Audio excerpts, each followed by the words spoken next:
hosted by the DTI. It is also a part of Okay yun?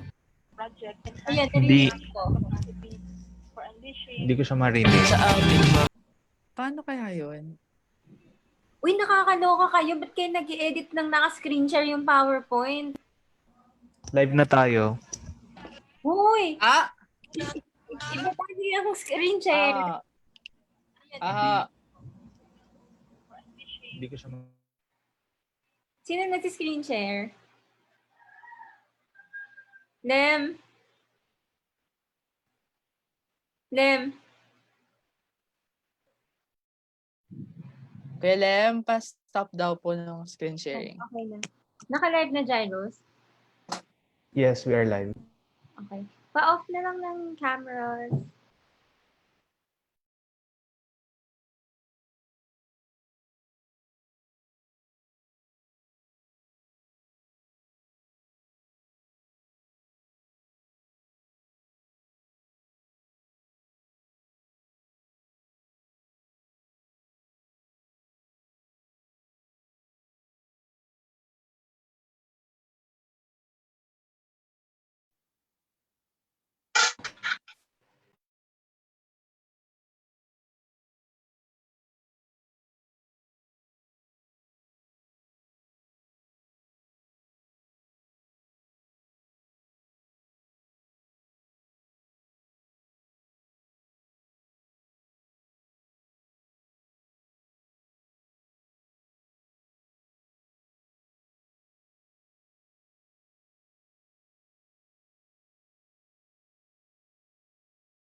Good afternoon. This will be our house rules for this webinar. First, mute your microphone. To help keep background noise to a minimum, make sure you mute your microphone when you are not speaking. Second, be mindful of background noise. Limit distractions. Lastly, avoid multitasking and listen to the speaker diligently. Thank you.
Good afternoon, everyone. So we will start our webinar any minute from now. Thank you.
Good afternoon.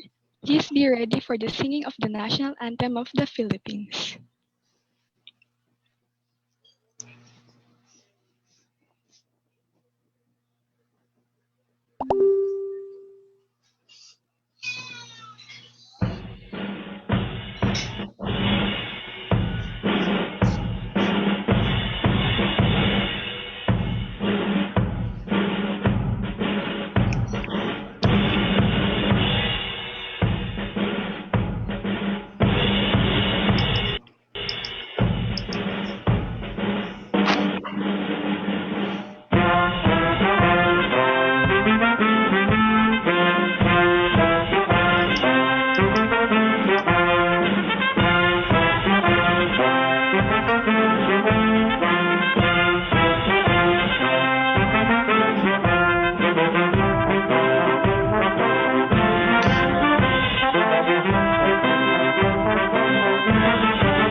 Good afternoon, everyone. There in our Zoom and in our Facebook Live, and also to you, Erica. It's great to be with you online here in one of our highlights of event of the 2030 Youth Force in the Philippines, celebrating the Global Week of Action. Today, we celebrate and commemorate the historic adoption of the Sustainable Development Goals for 2030 of the UN General Assembly. As part of our celebration of the 2030 Youth Force in the Philippines, our organization is having a series of webinars that will be hosted by the different councils. We also have different webinars that anchored to the 4 out of 5 clusters of SDGs, namely People, Prosperity, Planet, and Peace. Yes, Erica, and we also have organizations that made us have the fifth P, which is the partnerships. I think, Erica, we should also recognize our partners this afternoon who supported us, still working with us towards the achievement of the global goals. As we work hard, this decade of action for the global goals will be possible for everyone of us who are dreaming for sustainable planet for all. Yes, Erica. And you know what? Itong event na to is talaga pinaghandaan ng mga regional councils natin all around the Philippines. And we are happy to say that ilan na lang yung hinihintay natin na matapos ngayong araw na to. And I think these webinars are so fruitful na marami makukuha ang ating mga participants. Yes, tama. Ayan. So, our Global Week of Action to hashtag Act for SDGs is running from this September until today. At ngayon, our regional Global Week of Action 2020, which is organized by 2030 Youth Force in the Philippines, which is the Ugnayan. So, Erica, what do you think about Ugnayan? Ano ba yung sa tingin mo yung Ugnayan? Ba't kaya Ugnayan ang title ng ating webinar series? Siguro dahil nasa isang pandemya tayo, ngunit maaari naman tayo mag-connect-connecta sa pamamagitan ng pag-uusap katulad nito. Alright. So now, to officially open our program, let us hear the opening remarks from the young man who tirelessly working to achieve these SDGs. Let us welcome the regional convener of the Region 4A Council of the 2030 Youth Force in the Philippines, and also the Regional Global Week of Action Head, Mr. Jairus Matthew Larona.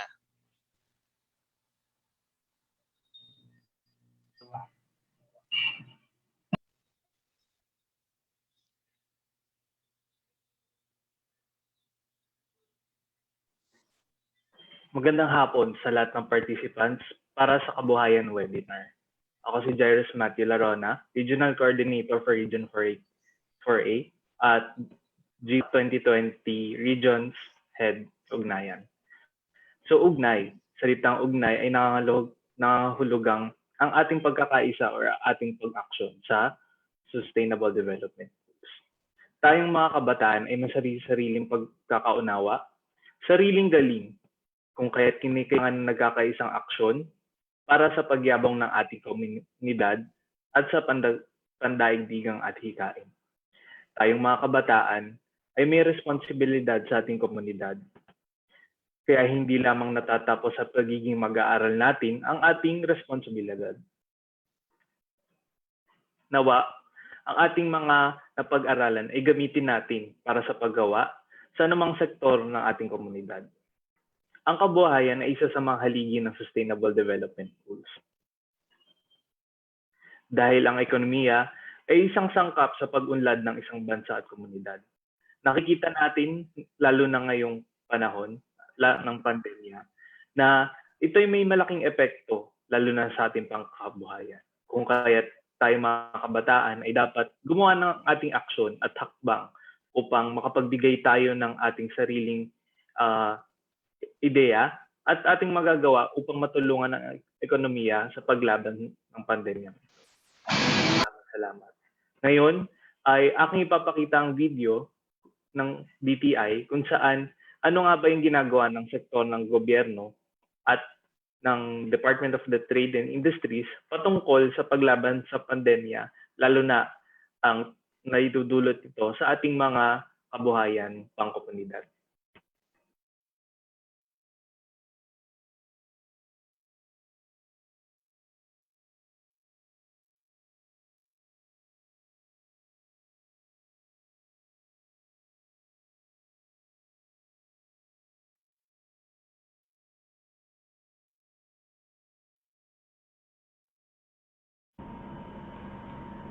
Good morning, everyone. I trust that you are all staying safe and healthy during these unusual times that we are in. The country's MSME sector is one of the most affected by COVID-19.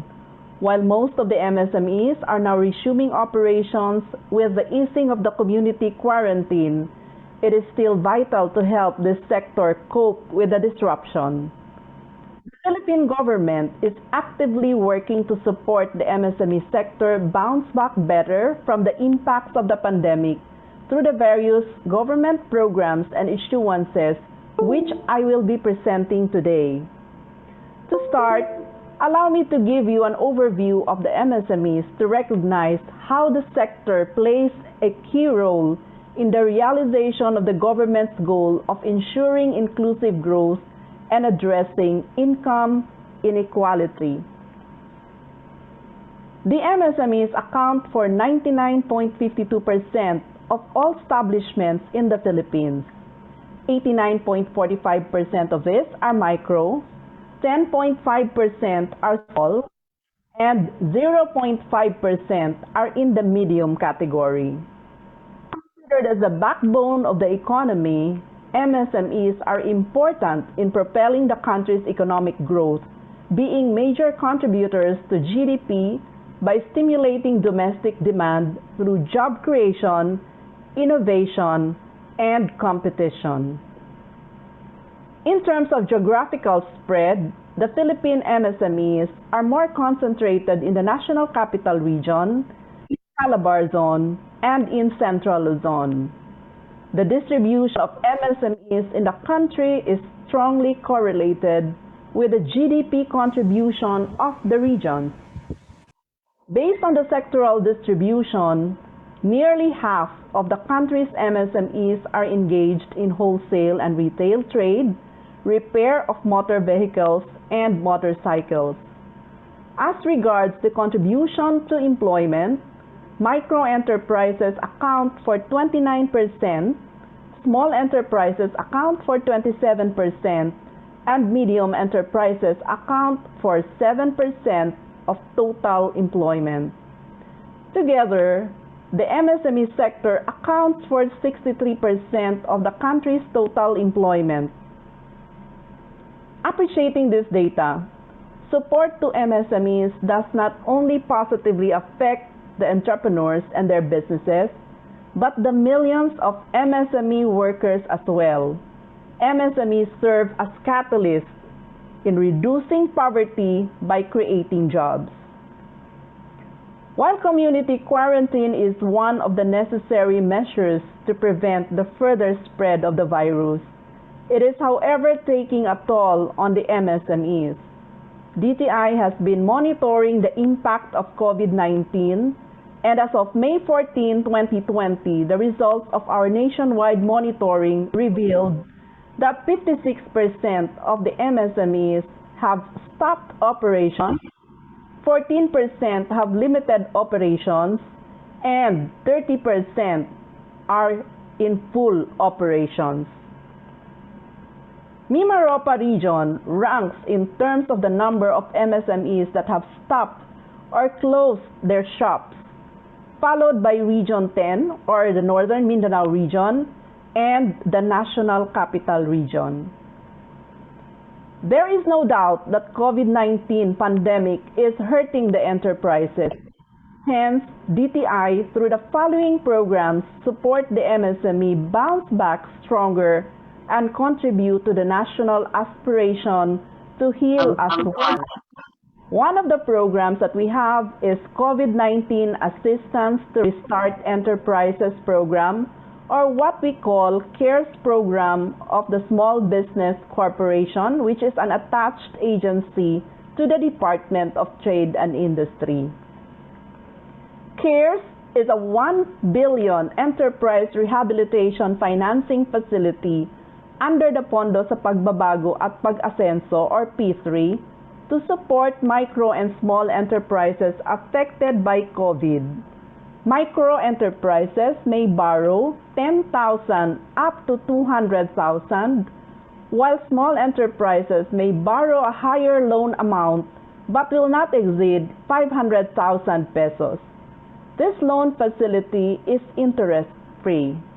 The other program that we have is the Livelihood Seeding Program, Negosyo Serbisyo sa Barangay.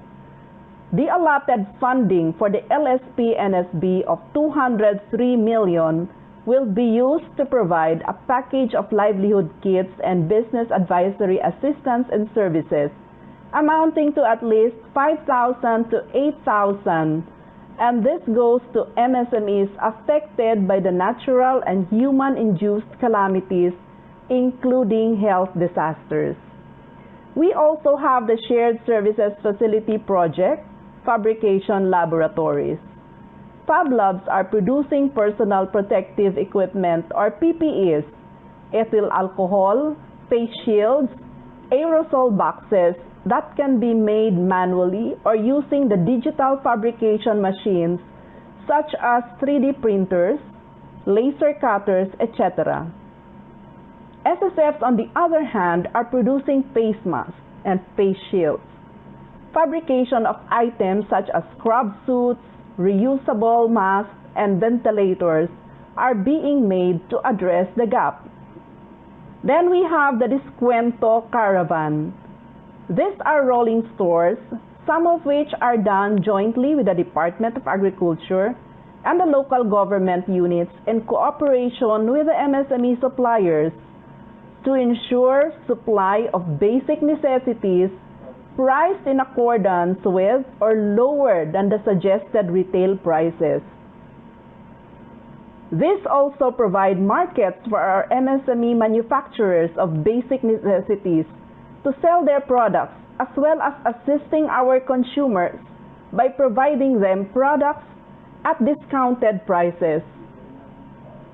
This Descuento Caravan Rolling Store is one of the programs of DTI under its Recovery and Rehabilitation Plan. We also have the programs of the Philippine Trade Training Center, or the Global SME Academy, ASEAN SME Academy.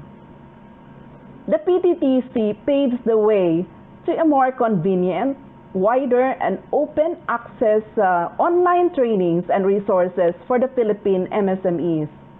The ASEAN MSME Academy is a one-stop multi-platform online learning and information resource for Southeast Asian MSMEs. Around 60 courses on financing and accounting, management, marketing, operations, technology, and trade logistics are being offered for free in the academy.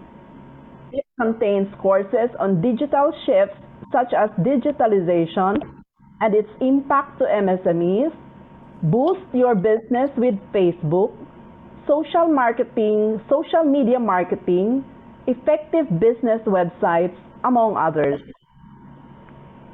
Then we have tech tools for MSMEs. Reinvent your business during the COVID-19 crisis. This Google site was developed to provide information to MSMEs on different technology tools, applications, platform and resources available in coping with the challenges of the community quarantine. Most of the tools or solutions are free, while others have corresponding fees.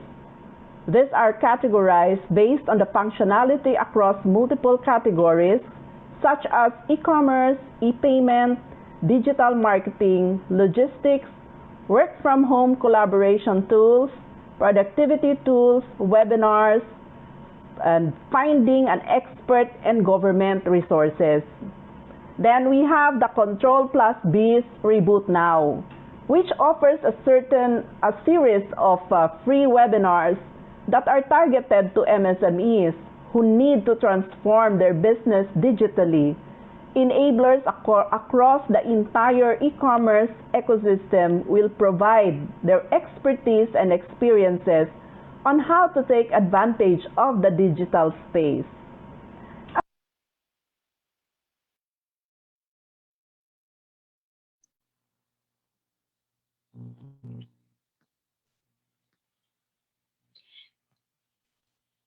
That was an inspiring message from Mr. Larona.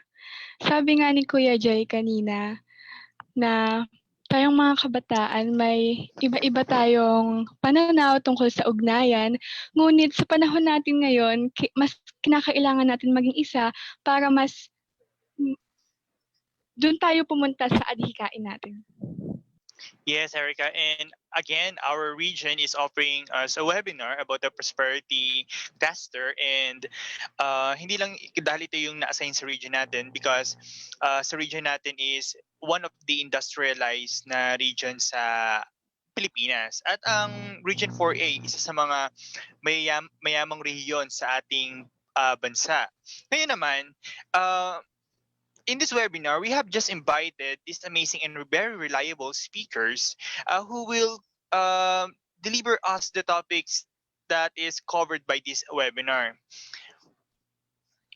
To introduce our speakers, let us have Mr. Kier Aventurado, our program head for the Regional Global Week of Action event. Good afternoon, everyone. I am Kier. I'll introduce our speakers for today. I don't think personally that it's too soon to say that COVID-19 pandemic will likely be one of the defining events of 2020, and it will have implications that last well into decades. That's why we invited these amazing people to give us their insights about certain topics. So to introduce our first speaker, as we all observe, governments around the world seek to save lives by slowing down the spread of coronavirus. But they have to take dramatic actions with big implications for the economic activity, right? That's why we invited Mr. Napoleon Nissan to talk about the effect of COVID-19 pandemic to job opportunities. He is a Filipino content creator, actor, and youth leader. At the age of 19, he has conquered a vast array of things, including engagement to community works and public service. As a two-time federated student council president during his secondary education years in his hometown. As a youth, he is passionate about making a significant impact. He utilized social media as a platform for content creation.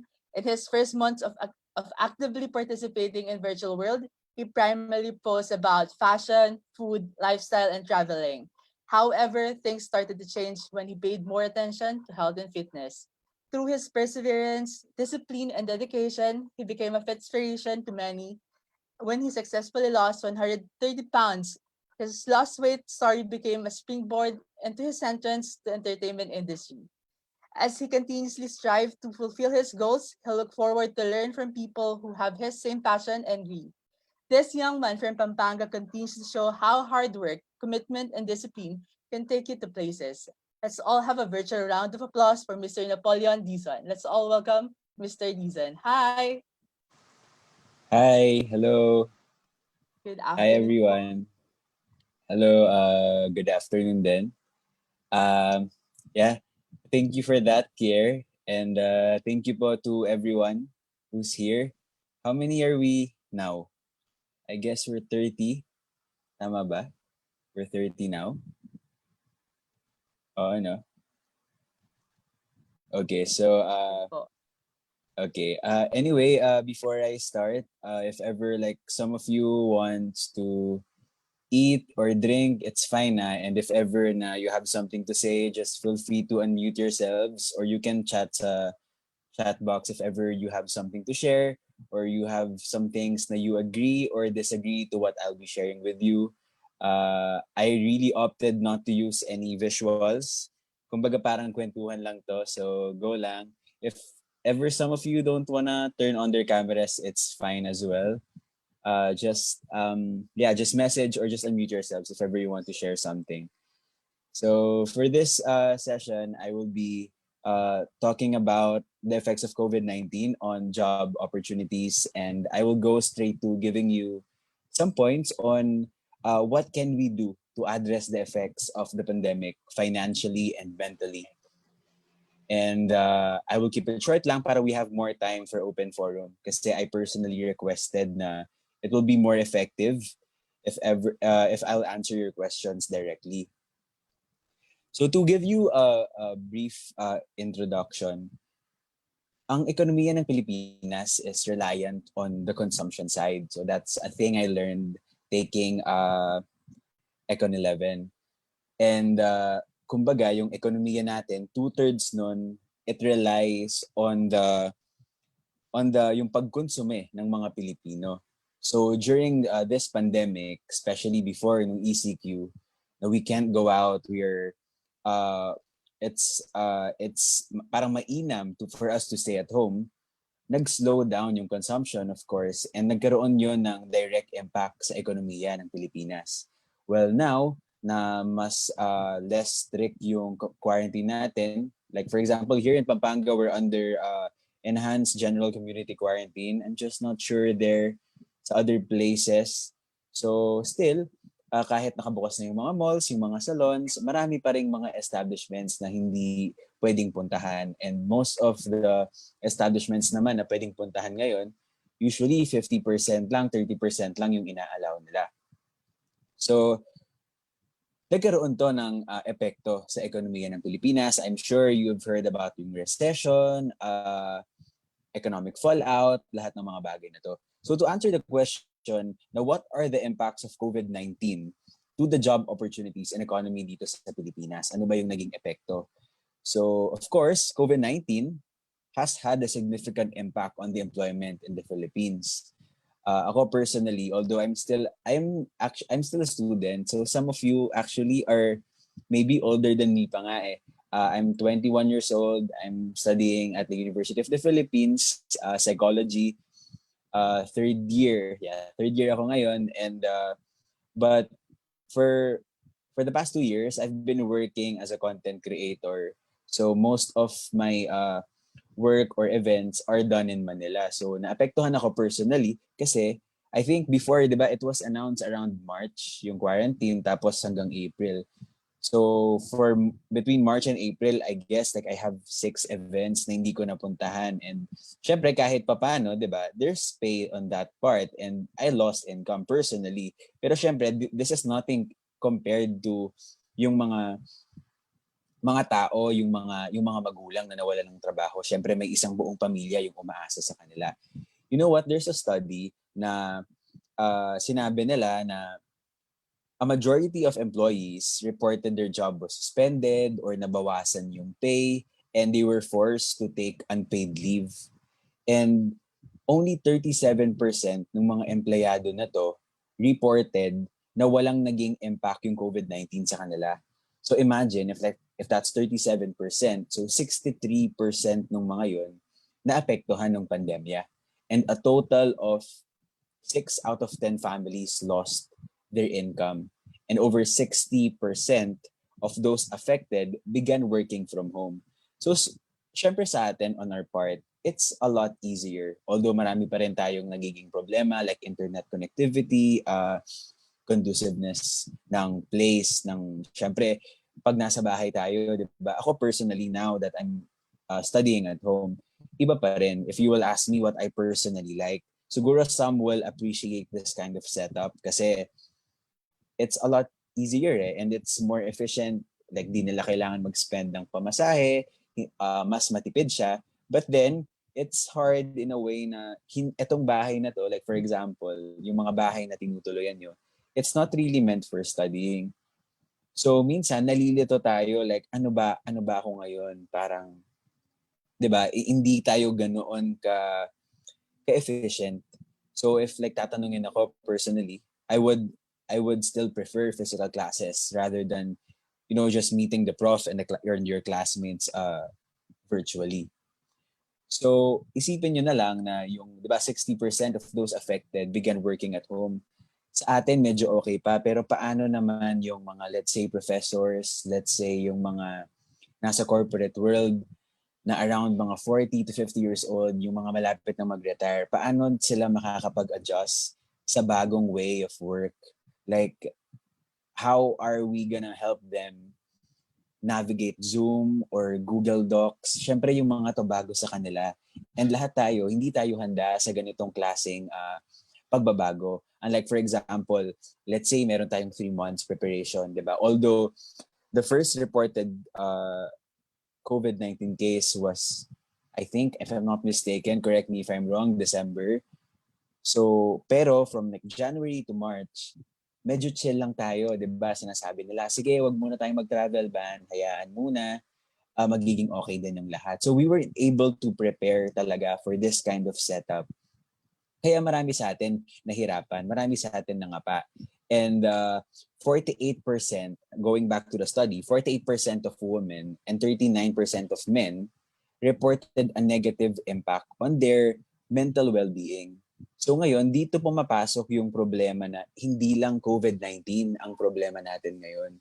Siyempre marami sa atin nag-handle ng anxiety. Some, di ba, when worst case scenario, are undergoing depression. So hindi lang ang pandemya ang problema ngayon. Marami sa atin na hindi nakakapag-function ng maayos. Thus, naapektuhan yung employment ng Pilipinas, naapektuhan yung mga trabaho natin, naapektuhan yung kung paano tayo nagkakaroon ng income.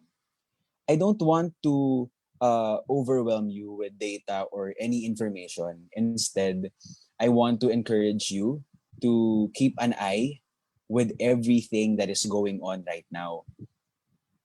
So first of all, I want you to be proud of yourselves kasi nagdito po tayo lahat ngayon and your attendance here gives me an impression na you want to learn, na gusto nyong makialam para makatulong. At ito ang kailangan ng Pilipinas ngayon, critical thinkers. Without me saying it, I know that some of you know what I wanted to point out. Diba? Hindi ko na kailangan pang sabihin pa.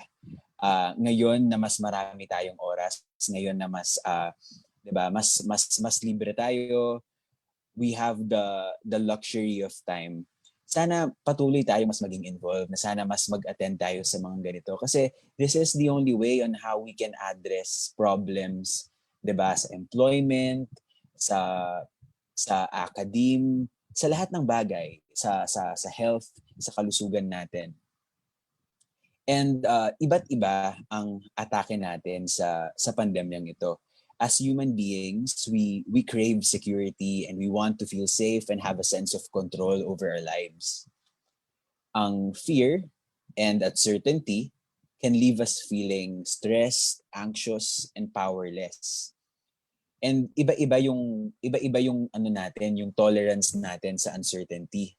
So ngayong pandemic na ito, marahil some of our friends nag-thrive sila. Marami sa atin siguro na discover nila na parang, "Oy, kaya ko palang magluto, or like nagkaroon sila ng trabaho, 'di ba? Like for example, in my case, most of my friends are now working sa mga social media companies, like they make content for these companies. So siguro merong konting may ganon, yun siguro yung parang silver lining na parang marami sa atin ang nakapag-discover na meron na kaya pala natin tong gawin. And some of us have started a business, 'di ba? Lalo na ngayon, ang daming nagbago. Ako, for example, siguro some of you are trying to get some insights. Ako, I started, although I'm still studying, syempre medyo na-bored din ako noon. Out of boredom lang to because I don't really know how to cook. Hindi ako marunong mag-open ng gas tank. But then eventually, out of boredom, I learned how to cook and to prepare meals. Syempre, 'di ba, like our parents or kung sino man yung kasama natin sa bahay, they're already occupied with their work from home. So, natutunan ko 'yon, and then eventually, 'di ba, lalo na ngayong pandemic, ang daming nauso, 'di ba? May mga ano bang nauso this pandemic, like dalgona coffee, sushi bake, ube cheese pandesal. So these are like some examples na you can try. Ako personally, what I did, 'di ba, nauso ang sushi bake. So here in Pampanga, because I can't go to Manila pa, I started selling dark sushi bake. I don't know if you guys are aware of the black rice. So it's a healthier take of the usual white rice. So it's high in protein and high in fiber. So parang ganon. Siguro kayo sa lugar nyo, like for example, if you want to sell something, kasi that's the only way, like lalo na ngayon parang ang dami sa atin. So this is me giving tips now on how to like have an edge business wise. So parang syempre inisip ko, I need to come up with something na parang bago. So yun, eventually it became successful naman. Like a lot of my friends and even customers that I don't know personally ordered kasi nga it's healthier, it's black rice. So parang ganun. Like for example, another example is a lot of us are selling mga thrifted clothes, 'di ba? Yung mga galing sa ukay or yung mga napaglumaan na natin. But also I have a friend na I'm also helping her. She's selling naman yung mga, do you know yung mga parang flour sacks or mga old clothes? Ako, kagaya nga nung sinabi sa introduction ko, 'di ba, I was 305 pounds before, so I'm like really, really big. And I gave her all of my clothes.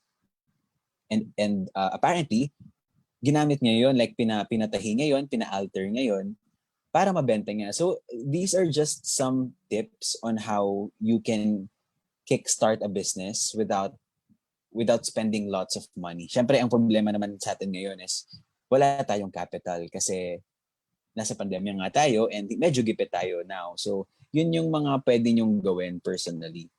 Diba? But I also understand that some people seem to enjoy taking risks and living unpredictable lives. So marami sa atin yung ngayong pandemic kasi 'di ba wala ang uncertain ng lahat, hindi natin alam kailan ito matatapos. And siguro some people enjoy that because there's challenge with that. But still others find the randomness and the uncertainty of life deeply distressing. But all of us have a limit. Kaya kahit meron sigurong mga magagandang nangyari ngayong pandemic, 'di ba? Siguro yung mga, to think of it, ano ba yung mga pwedeng magandang nangyari ngayong pandemic, like mga mother and child relationships na rekindle. Syempre before, bago yung pandemyang to, marami sa atin yung maraming mga magulang, mga nanay na walang masyadong oras sa kanilang mga anak, na apparently ngayon nabigyan nila ng oras. And ako, for example, I'm doing projects now during this pandemic that I am grateful about kasi at least kahit papano, hindi ko masyadong nararamdaman yung lungkot ng pandemya. But still, ang hirap mag-rejoice, 'di ba? Kasi alam natin na maraming nawalan ng trabaho, maraming nagkakasakit, maraming nahawaan. Even as I speak right now, merong mga nag-aagaw buhay. Hindi nila alam saan sila kukuha ng ng pagkain nila para bukas or para mamaya. Hindi na nila alam saan sila kukuha ng pera pambili ng gamot. And as human beings, hindi pwedeng hayaan na lang natin sila. We have different walks of life and different financial situation. We have different emotional support and coping mechanisms. Kaya as much as possible, we need to look after each other. So, before I go to my next point, before I answer financially, ano bang pwede natin gawin? Do you have any questions as of the moment? Or do you guys hear me ba? Like, is it clear?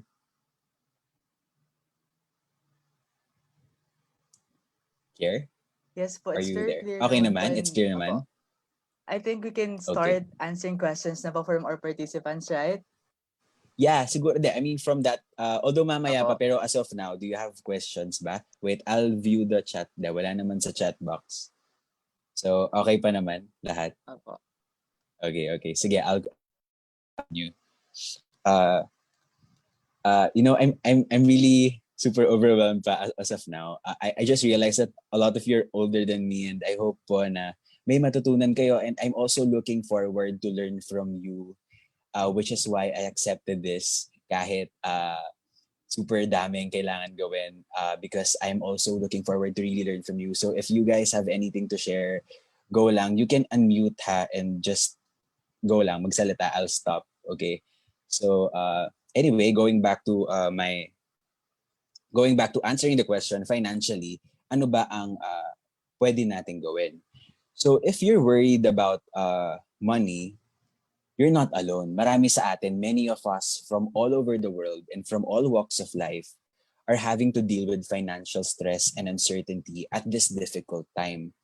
Whether your problems stem from a loss of work na very common ngayon, nawala ng trabaho, nag-layoff, escalating debt, di ba, yung mga may utang, unexpected expenses, siguro ito yung mga nagkasakit or biglang may kailangan tayong pagtuunan ng pera, or a combination of all of these factors. Financial worry is one of the most common stressors in modern life. And even before the global coronavirus pandemic and resulting economic fallout, dito sa Pilipinas, marami na sa atin ang walang trabaho. Marami na sa atin yung ito yung pinag-aralan pero ito lang yung trabaho na meron siya kasi ito lang yung na-offer sa kanya. So marami na sa atin ang hirap sa pera. Marami na sa atin ang may utang, ang nahihirapan, 'di ba?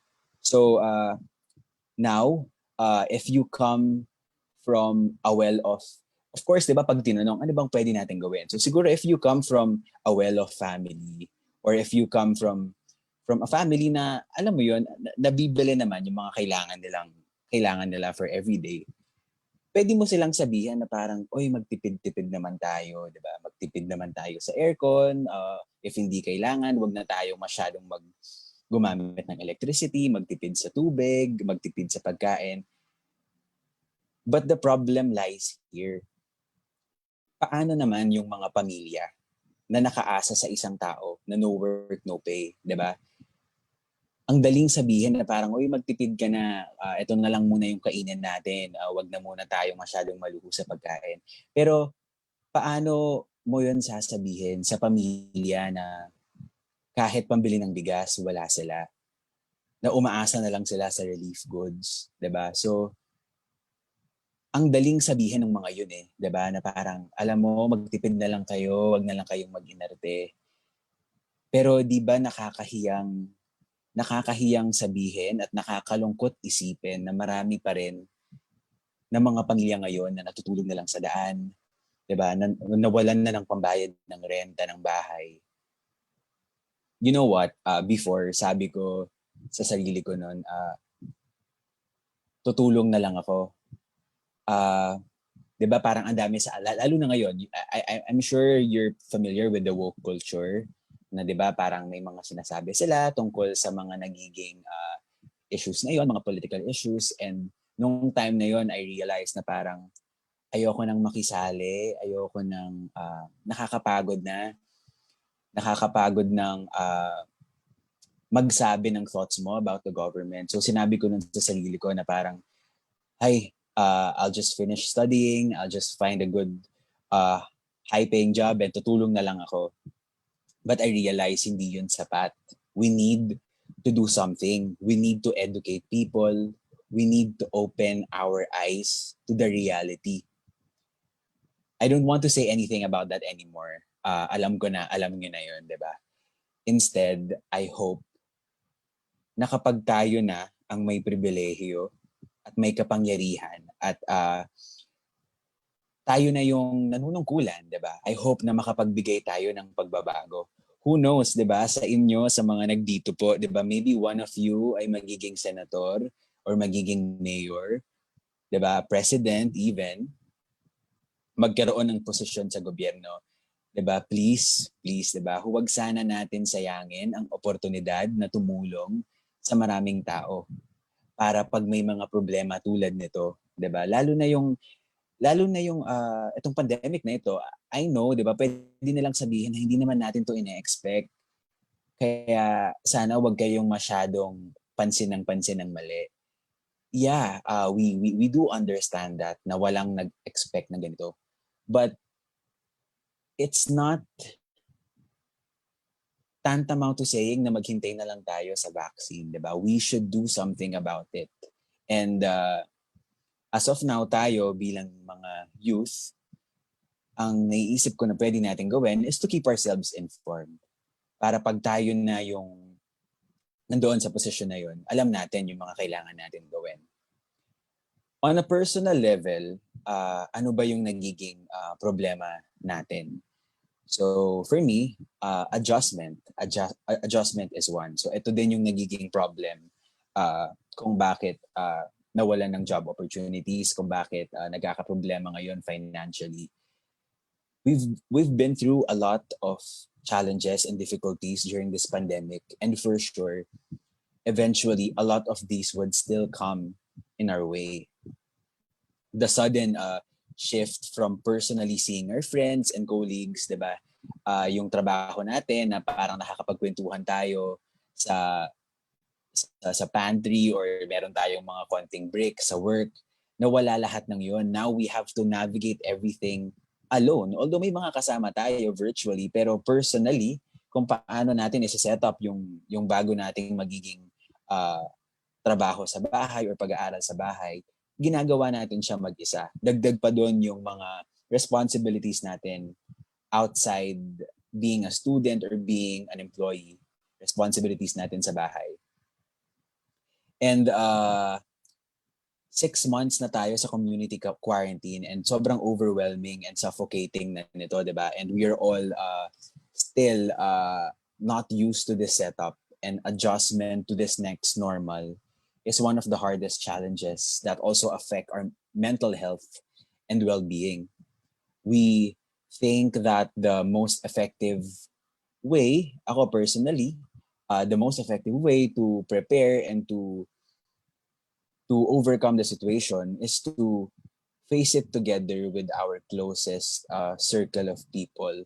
And we must remember na hindi tayo mag-isa. Still, di ba? Virtually, we're not alone. There is nothing wrong with engaging, with communicating, and asking for help, especially in this time of crisis. In addition to that, planning our day accordingly to our own pacing, di ba? Parang ngayon yung time na wag din tayong masyadong maging hard sa mga sarili natin, na kung hindi man tayo masyadong nagiging productive ngayon, okay lang, bawi na lang tayo bukas. Kasi bago nga lahat ng to sa atin eh, di ba? And always keep in mind to be kind not just to ourselves but to other people as well. Kaya ako personally, na-trigger ako. This is like something very personal. Na-trigger ako dun. Diba there was this video na na-release na parang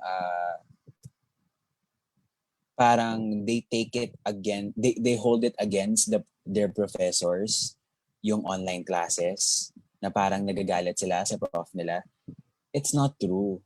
Yung mga professors natin, diba, or yung even in a corporate setting, yung mga bosses natin, they're also adjusting to this pandemic, and lahat tayo bago to, and no one signed up for this. So the only way is talagang magtulungan. If ever na kung ito na yung next normal, kung all of us will never gonna go out of our houses without a mask, kung essential na yun, well then, let's take it slowly and mag-adopt tayo. Hindi naman din kasi pwedeng huminto ang lahat, di ba? Para hindi na dumagdag yung problema natin economically, financially. Kasi hindi na yung health yung nako-compromise. Ang dami ng factors, even emotionally, nagiging unstable na tayo lahat. And speaking of being unstable, dahil to dun sa uncertainty naman, which I will be talking about in depth, there are instances that we can't help but think about the uncertainty of the pandemic, and what we find most stressful is that nobody knows when the outbreak will end. Diba? I mean, unlike, for example, may earthquake.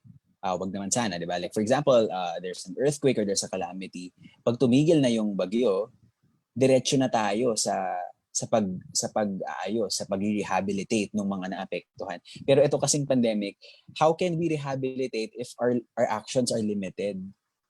Kaya nahihirapan tayong lahat, diba? There is a fear of acquiring the virus anytime from now.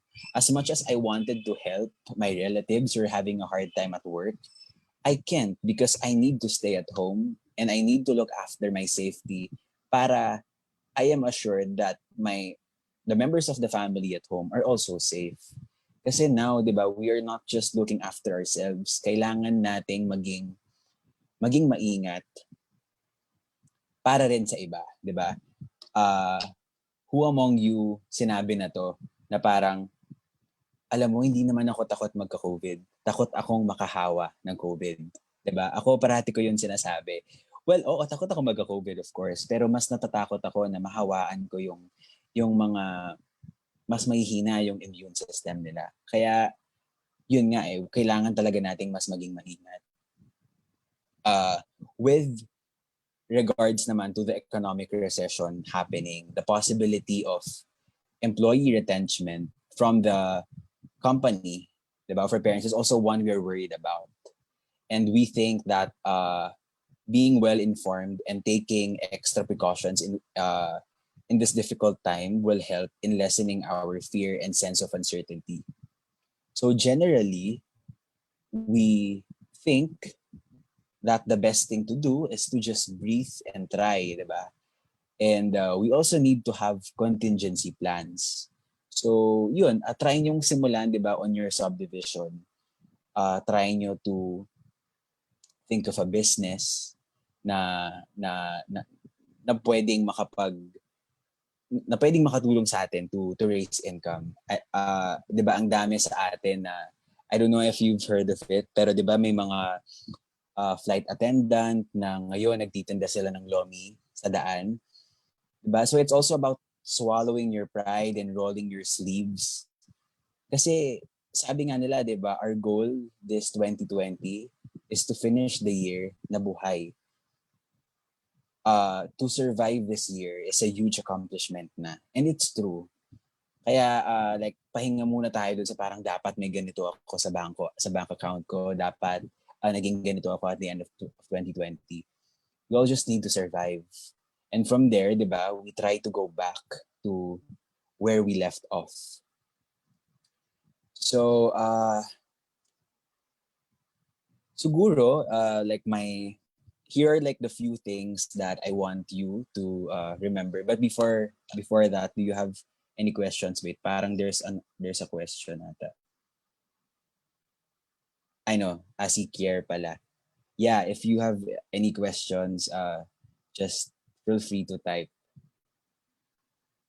Anyway, yeah, very, very short lang. How many minutes? 20 minutes. Yeah, okay. I'm about to end my lecture so we can proceed now with the forum, because unfortunately I won't be around on the panel discussion because I have another conference to attend to. So, siguro what I want you to remember po in this short talk from me are these points. So first of all, breathe, 'di ba? Huminga lang. We can get through this. 'Di ba? Take deep breaths when you feel that you're getting overwhelmed. So that's one, breathe. Second naman is to take everything day by day. When everything seems so big and scary, don't hesitate to step back. 'Di ba? Do the first check bullet above. So isa-isahin nyo yung checklist nyo and focus on what needs to be done first. And then the rest will follow. Kasi eventually, me personally, when I'm in the process of losing weight, inunti-unti ko muna. But then pag nakikita mo na nagpa-progress ka na, magtutuloy-tuloy na siya. So likewise, when you're whatever you're doing at home, pwedeng like start with like 1 or 2 tasks per day, then eventually magtutuloy-tuloy yan. Kasi nawalan tayo ng routine eh, 'di ba? Sabi nila it takes 7 days to, I'm not sure, correct me if I'm wrong again, 'di ba parang it takes 7 days to make a habit, but it takes 28 days naman to build a lifestyle. Parang like mas masasanay ka na. So siguro pag dahil nawalan tayo lahat ng plano eh, 'di ba? Hindi na tayo gumigising ng 6 a.m., gumigising na tayo iba-iba na. Before natutulog tayo ng 10 a.m., but now natutulog tayo, 'di ba? 2 a.m., 3 a.m. So nawalan tayo ng routine, and that's very important. Sense of discipline is very important. So third point is to prepare, 'di ba? Preparing for worst case scenario will do more good than harm. Totoo 'yan, 'di ba? Dapat nga, kagaya ng sinabi ko, we should have contingency plans. And also we need to seek help because in time of uncertainty, we cannot afford to think, 'di ba? You cannot afford to think that you can do or that you will know everything on your own. We are here to help each other. Kaya itong ginagawa niyo na to, 'di ba? This is very very timely and relevant now. Kasi ito yung pwede nating gawin. Ito yung mga bagay na pwede nating maitulong. So pag tinanong kayo ano ba yung ambag nyo, don't hesitate to say na this is my share. Because this is nothing, hindi to mas konti sa, kumbaga hindi to basta-basta lang, di ba? We do this not just for compliance, but we do this out of our own initiative. And it's because we are looking forward to make changes, di ba?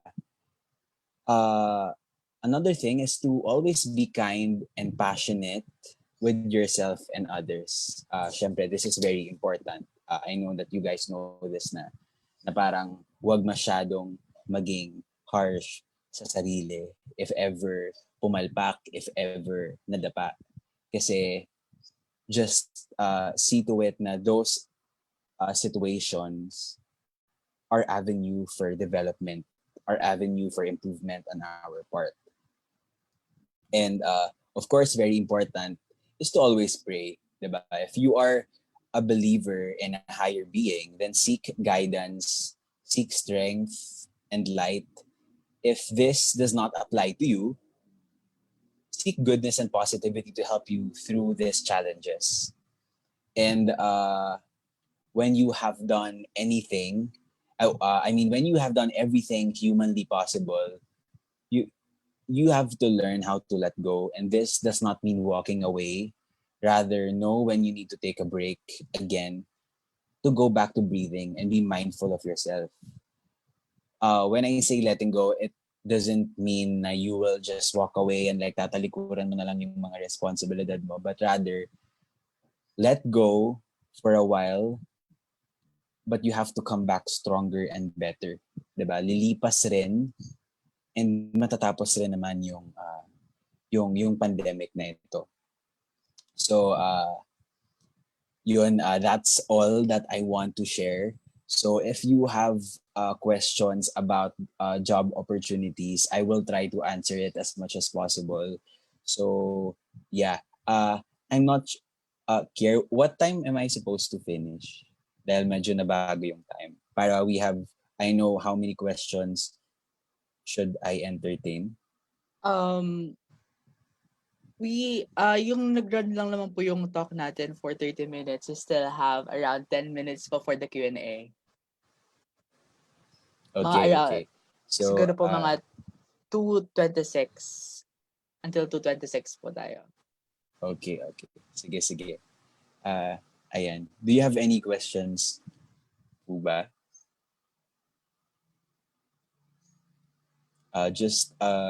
Feel free to unmute yourselves, or if ever you want to share something like parang a testimony to what you guys are doing right now that will be beneficial to the other participants, just feel free to share. All right. So, do you have any questions to Mr. Dizon for his talk? Anyone? So please free to unmute your microphones so that we can hear you. Maybe I can start na, Mr. Napoleon. I have a question, sorry. It is a personal question for me. Kasi, as you know, this pandemic, it brought a paradigm shift sa ating lahat talaga. It changes everything that we know. And I just would like to ask, no, how post-pandemic, how do you see the narrative of our opportunities, lalo na ngayon, karamihan ng mga industries, ng mga business, nag-shift na sila to e-commerce, right? And how do you think this affects the narrative ng business natin in the future, lalo na here in the Philippines? Do you mean parang like after the pandemic? Yes, kung po, paano? after the pandemic po. Yeah, well, actually, this is such an interesting question. Syempre, hindi pwedeng kunwari, uy, may vaccine na, tas lalabas lahat, babalik na yung flights. As you can see, diba ngayon, unti-unti tayong bumabalik, diba? Recently, you've heard about the Boracay, yung mag-reopen na sila. So, eventually, probably after a month, mag-open na yung mga cinemas siguro.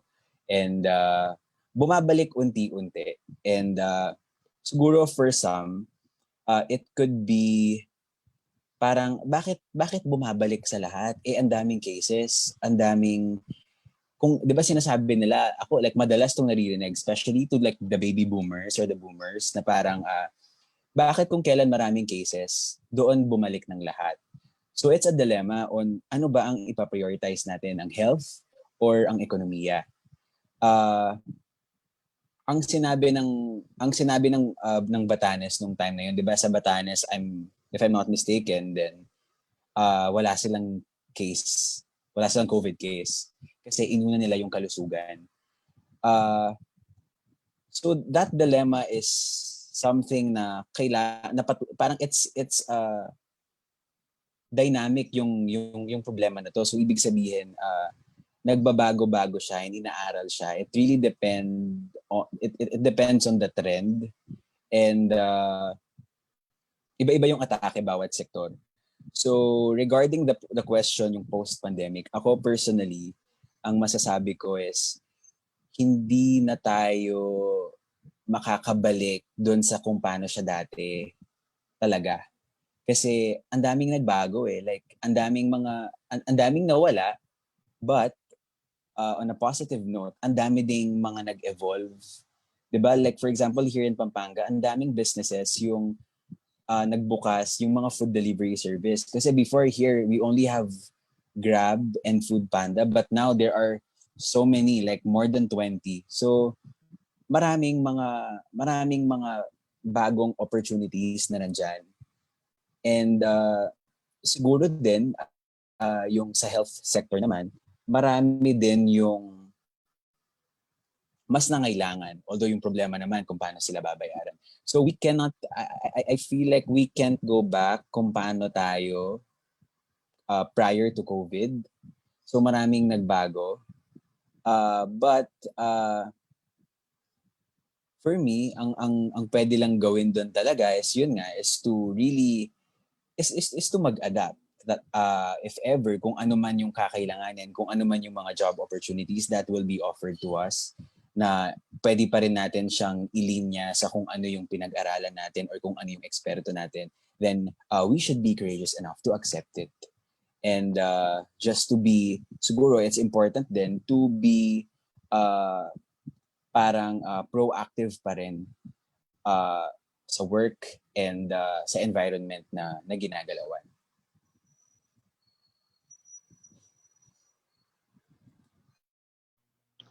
And so, Okay, there's another here, question. nasagot na ba ang question mo? Alright, so I think nasagot na po ni Mr. Dizon ang question ni Kier. And another question, sir, from Miguel Enrico Canlas. Hello po, I would just like to ask your view on service-based opportunities such as art commissions and document creation, faring in terms of sustainability during this pandemic as compared to product-based opportunities. Sabi niya, my question leans towards a student's perspective. Thank you. Okay. So yung mga service-based, you mean yung mga, kasi di ba now nauuso yung mga art commissions, yung mga, wait lang, si Miguel, ito ba yung parang, di ba now nauuso yung mga parang student assistant? Is this what you're trying to refer? Mr. Canlas, you can open your microphone para po ano. Okay. So, well, for me, in terms of sustainability, for me, sa akin, that's something we can still consider sustainable. Prior to the pandemic naman, it already existed, right? Pero ngayon kasi, since yun, nagagawa natin siya in the comfort of our houses, mas naging prominent siya now. But it's similar to being, kasi since ito yung, ang tinatawag nila, ito yung mga job na talagang ginagamitan mo ng oras mo and ng expertise mo, ng talento mo. So this is similar to, for example, yung mga DJ, yung mga dance instructors, kasi ito yung mga service-based na opportunities, right? So in terms of sustainability during this pandemic, for me, there is just a slight difference as to comparing it to the product-based opportunities. But of course, there are changes, but still, for me, it's just a minimal lang, unless siguro depende siya sa demographics kung is it safe na gawin siya on this particular area. So yun pa rin, kasi there are still precautions pa rin that we should do. Pero yeah, for me, I find it still sustainable. Thank you for your question. And so, do we still have any questions na po? Wala na po? Okay. So ngayon, thank you so much, Mr. Dizon, for that wonderful and inspiring talk sa ating mga kabataan. Truly, we having a challenging time this pandemic, but there will always be a silver lining in these hard times. And now to present the certificate of appreciation. So let us call on Mr. Kiera Venturado.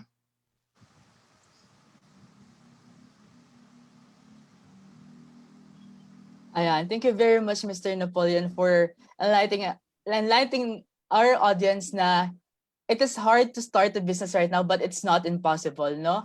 And for that, we thank you in awarding this certificate to you. Sertipiko ng pagpapahalaga ay ikinagawad kay Napoleon Nissan bilang pagkilala sa kanyang mga mahalagang kaalaman sa kabuhayan, negosyo at trabaho sa panahon ng pandemya, na kanyang ibinahagi sa 2030 Youth Force in the Philippines Regional Global Week of Action 2020 na mayroong temang ugnayan, nagkakaisang aksyon ng kabataan tungo sa bagong normal na ginanap mula ika-18 hanggang 26 ng Setyembre taong 2020. Pinagkakaloob ito ngayong ika-26 ng Setyembre taong 2020, signed by Ms. Kirsten Kalimag, Mr. Jairus Larona, and Mr. Lemuel Ontiveros. Thank you very much for sharing your insights, Mr. Napoleon. Thank you so much then. Please stay safe, and I hope to see you again soon. Thank you so much po for listening and sana may natutunan po kayo. Thank you so much, Mr. Napoleon Nissan. Ayan. Thank you. And yes, now moving on, we will go on to the next topic about the challenges and sustainability of the MSME and e-commerce in this time of COVID-19, which is timely as it is booming this time as every one of us is at home. To know more about this, let her be introduced again by Mr. Kier Aventurado. Thank you for that, Mr. Lamuel. People's shopping behavior changes dramatically as the coronavirus spread, leading many retailers shifted all their ongoing efforts to online platform to quickly adapt to the new normal and to enlighten us and further explain to us the challenges that the MSME and e-commerce face during this time of pandemic. We invited Ms. Jel Lopez, who has a master's degree in behavioral socioeconomics at Ewha Women's University in Seoul, South Korea, and a bachelor's degree in social science major in economics. She currently works in an NGO that focuses on education that aims to empower youth and education, employment, and training through free technical vocational courses. Her advocacies are equal and decent work for all, as well as sustainable business practices. Let's all welcome Mr. Jel Lopez, SDG 8 Ambassador of 2030 Youth Force in the Philippines. Miss Jel. Sorry. Ay, okay lang. Hi, thanks for Hi, Miss that Jel. very wonderful introduction here. So, Thank you very much din po. So, can someone confirm if they can see my screen? Hello? Hello? Yes po, nakashare na po tayo. Okay. And naririnig naman ako. Clear naman. Clear Okay? po, Miss Jel. Thank you po. Okay, so since natakil naman na ng pahapyaw kanina ni Sir Dizon, yung tungkol sa mga businesses. So ngayon, ang magiging focus ko is yung challenges at saka sustainability issues na naranasan ng ating mga MSMEs at saka yung pagiging pag-a-adapt nila sa e-commerce ngayong times ng COVID-19. So before tayo mag-start doon sa challenges and sustainability, ano nga ba ang ibig sabihin ng MSME? So yung M sa MSME is micro. Pag micro-enterprises, sila yung mga businesses na may asset size na hindi lumalagpas ng 3 million pesos. And meron siyang employees na 1 hanggang 9. Tapos, yung S naman sa MSME is small. Small enterprises, sila yung mga businesses na nag-ranges from 3 million won to 15 million pesos yung asset size. Then, meron sila dapat na 10 to 99 employees. Then, for medium enterprises naman, sila yung pangalawang M sa MSME.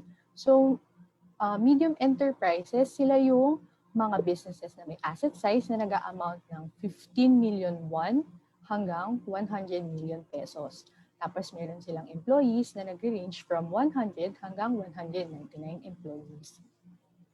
So currently, sa 2018 na latest MSME statistics ng DTI, ang nagko-compromise ng number of establishment is mainly MSMEs na mayroong 99.5% ng distribution. Compare mo yun sa mga large establishments na 0.5% lang. Tapos, pag breakdown natin yung MSME sector, makikita natin na yung mga micro-industries, meron silang 88.45% share doon sa mga MSMEs. Tapos yung mga small enterprises naman, sila yung may share na 10.58%. And then medium enterprises, meron lang silang 0.49% share dun sa mismo MSME sector. So dahil nga nagkakaroon na ng technological advancement pre-COVID pa lang, so ang ating mga MSMEs, they are trying to expand their businesses in the digital space through e-commerce. So meron pumupunta na sila sa mga online shops, meron na din, nagtatap na din sila ng social networking sites, or yung iba naman, gumagawa sila ng sarili nilang website para ma-promote yung business or services na in-offer nila.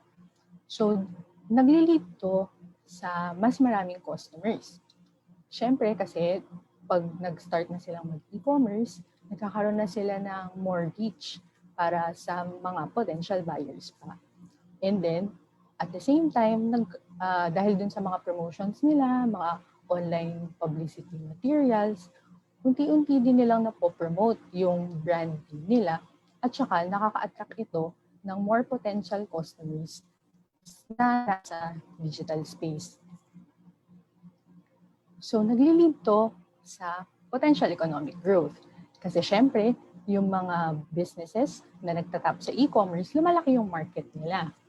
So, pwede na yung micro-enterprises, lumaki siya, mag-expand yung business nila, mapunta siya or matap or matag siya as small enterprise na. Tapos yung mga small businesses naman natin, pwede na siyang mag-develop into a medium enterprise. And then yung mga medium enterprises natin, pwede na silang graduate para maging bigger ventures and large companies na sila and hindi na sila kabilang sa MSME sectors.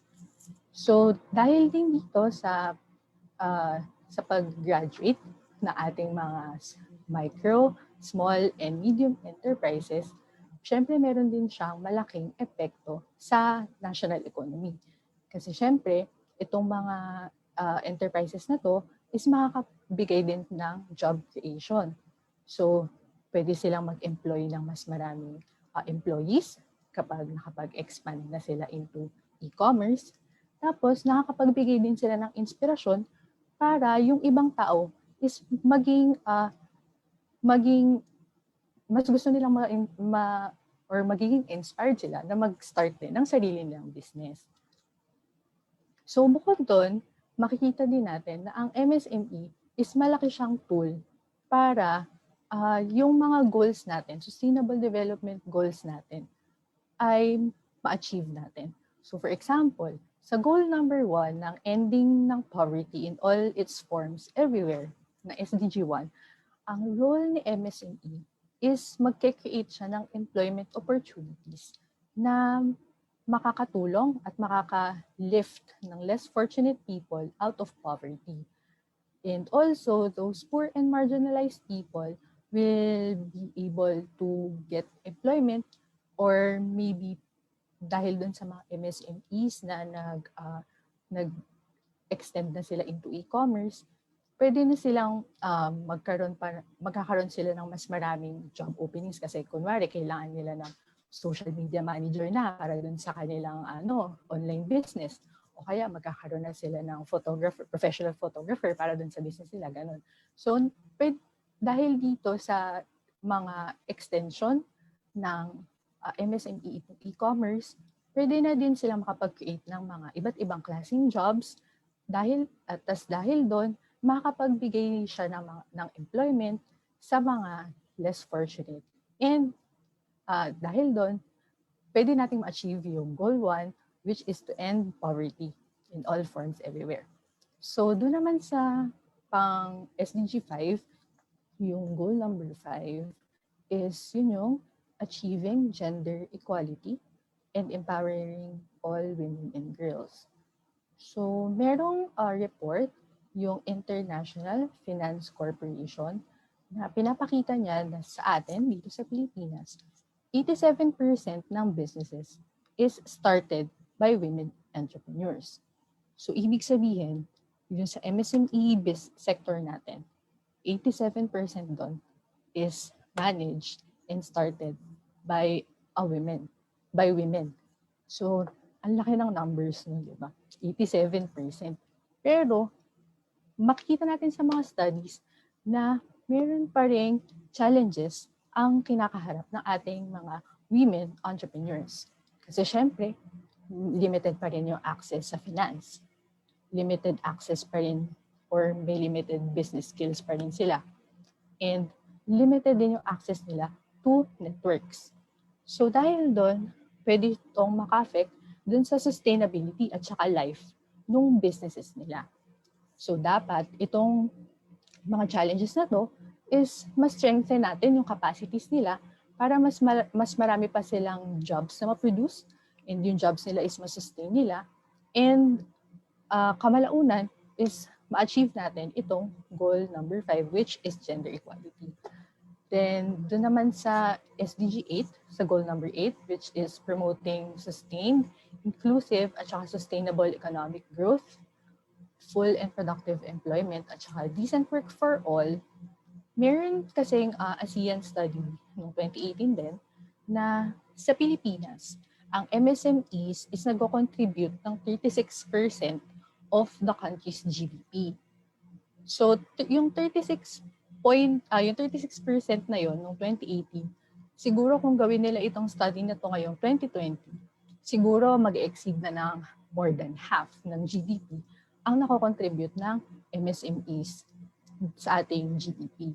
So, dahil din dun sa nabanggit ko kanina, nakakapag-provide din ng job creations, yung mga MSMEs. So, malaki talaga yung natutulong ng sektor na ito para ma-achieve natin yung goal number 8. And then, doon naman sa goal number 9, which is building resilient infrastructure, inclusive and sustainable industrialization, and foster innovation.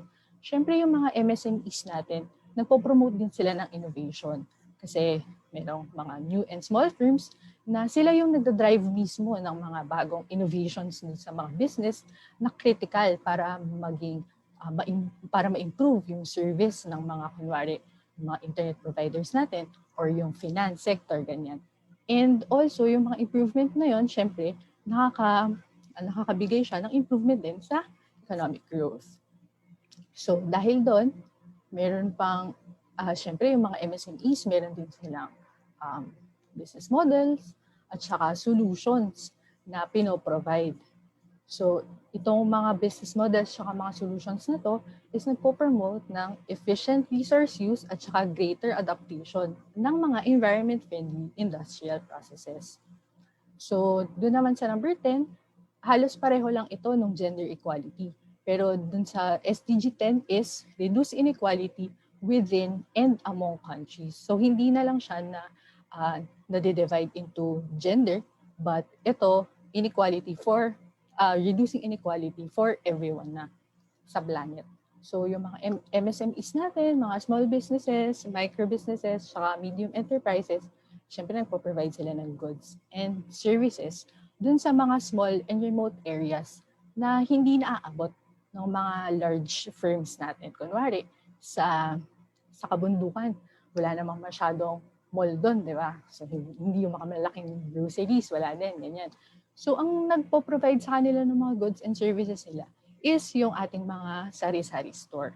So, dahil doon, mas nabibigay sa kanila or napapaabot sa kanila yung mga goods and services na deserve naman din nilang makuha. So, dahil doon, dito sa mga businesses na ito, nakaka-promote sila ng economic inclusion at saka potentially nag-regenerate sila ng underserved geographic areas. And then yung mga MSMEs, nakapag-provide din sila ng income sa mga low-income and marginalized groups through employment at saka yung pagiging inspired na gumawa ng sarili nilang business and be self-employed. So, nagre-reduce din yun ng inequality. So, pwede ang mga MSMEs is pwede rin maka-achieve ng goal 10. And then yung last is SDG 13, which is taking urgent action to combat climate change and its impacts. So yung mga MSMEs natin, meron silang potential para maging para yung mga vulnerable populations at saka yung mga household natin na pwedeng makakuha ng negative impact from climate change, pwede silang makapagbigay ng diversified sources of income na makaka-withstand ng impacts ng climate-induced shocks at saka stressors. So, itong 6 na to is yung nakikita kong major na kung saan major na nakakapag-interact yung MSMEs sa mga Sustainable Development Goals. Pero yung 17 Sustainable Development Goals is na interconnected din naman sila. So yun. So ano nga bang nangyari sa mga MSMEs ngayong COVID-19? So based dun sa latest na study ni Asian Development Bank nitong first quarter ng 2020, nag-survey sila sa mga business kung ano yung naging effect sa kanila nung enhanced community quarantine. So sabi nila 65.9% sa kanila yung temporarily closed. Ito yung dahil sa enhanced community quarantine na essential goods and services lang yung pwedeng mag-operate. So, meron din naman na open but limited yung operations. Meron din ng 4% sa kanila open naman nung enhanced community quarantine. But unfortunately, meron sa kanila 1.1% na hindi na talaga makakapag-open forever. So, yun. So, ano nga ba yung mga challenges na to? Kung mag-delve tayo deeper, nabanggit ko nga kanina, itong mga businesses na to, yung mga businesses na pwede lang mag-operate during COVID is yung talagang essential services lang. So dahil doon, naging isang malaking challenge talaga siya for micro-enterprises. So pushing some of them to completely shut down their business. Tapos syempre, limited din yung transportation. Tapos maraming employees yung hindi nakapunta sa trabaho at saka maraming supply chains yung na-disrupt. So dahil doon, nahirapan din yung mga MSMEs natin kasi kulang na yung mga empleyadong pumapasok sa kanila. So limited na lang yung pwede nilang maging operating hours. Tapos transportation ng supplies din kasi wala na nga masyadong mga nagtatransport ng goods and services dahil dun sa mga lockdown ng bawat munisipyo, ganyan.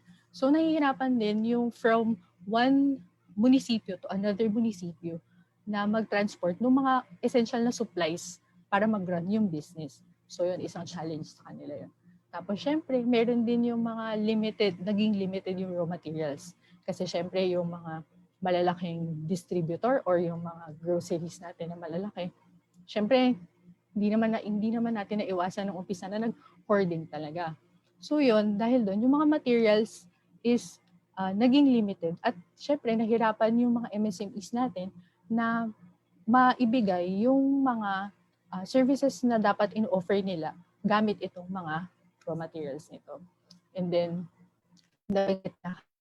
na dun sa pag-change ng mga businesses into e-commerce, syempre, hindi naman lahat ay alam agad kung paano nag-work itong mga apps na to, itong si Lazada at si Shopee, si Facebook, Marketplace. Syempre, hindi nila agad-agad matatransfer kung ano yung binibenta nila from offline, yung mga stores talaga nila, to online. So, syempre, isang malaking challenge pa rin sa kanila yon kung paano nga nila mako-continue yung business nila to the digital space. So, pero on the silver lining naman, based dito sa graph na nakikita nyo, is itong mga business na naapektuhan ng COVID-19, unti-unti silang nagko-cope up. And unti-unti silang nakaka-recover doon sa mga first 3 months ng COVID. So, for example, noong 2019, mga 1,600 lang yung businesses na nag-register, yung online businesses na nag-register.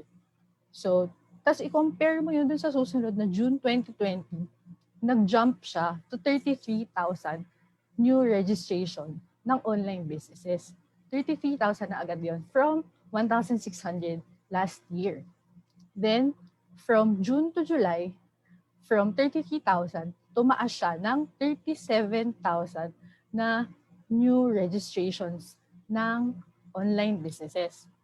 And then ngayong August, yung pinaka-latest na data is 68,000. Umabot ng 68,000 yung mga new registrations ng online business. So, di ba nakita natin kung gaano talaga nag-hustle yung ating mga MSMEs, kasi nakita nila na mukhang uncertain pa kung anong mangyari sa future. So might as well na habang hindi pa natin na-sort out yung nangyayari outside this pandemic, mag-try na tayo na i-shift yung ating offline goods and services to online goods and services. Since ito din naman talaga yung way to the future. Pero hindi pa rin natin may iwasan. Siyempre may challenges pa rin kapag nandun na talaga sa online business itong mga MSMEs natin. First, limited reach. Kasi before COVID happened pa naman talaga, is mahirap na talagang mag-tap ang MSMEs natin sa international market. Tapos, na-exacerbate pa siya ng pandemic kasi nag-close yung mga borders ng lahat ng countries.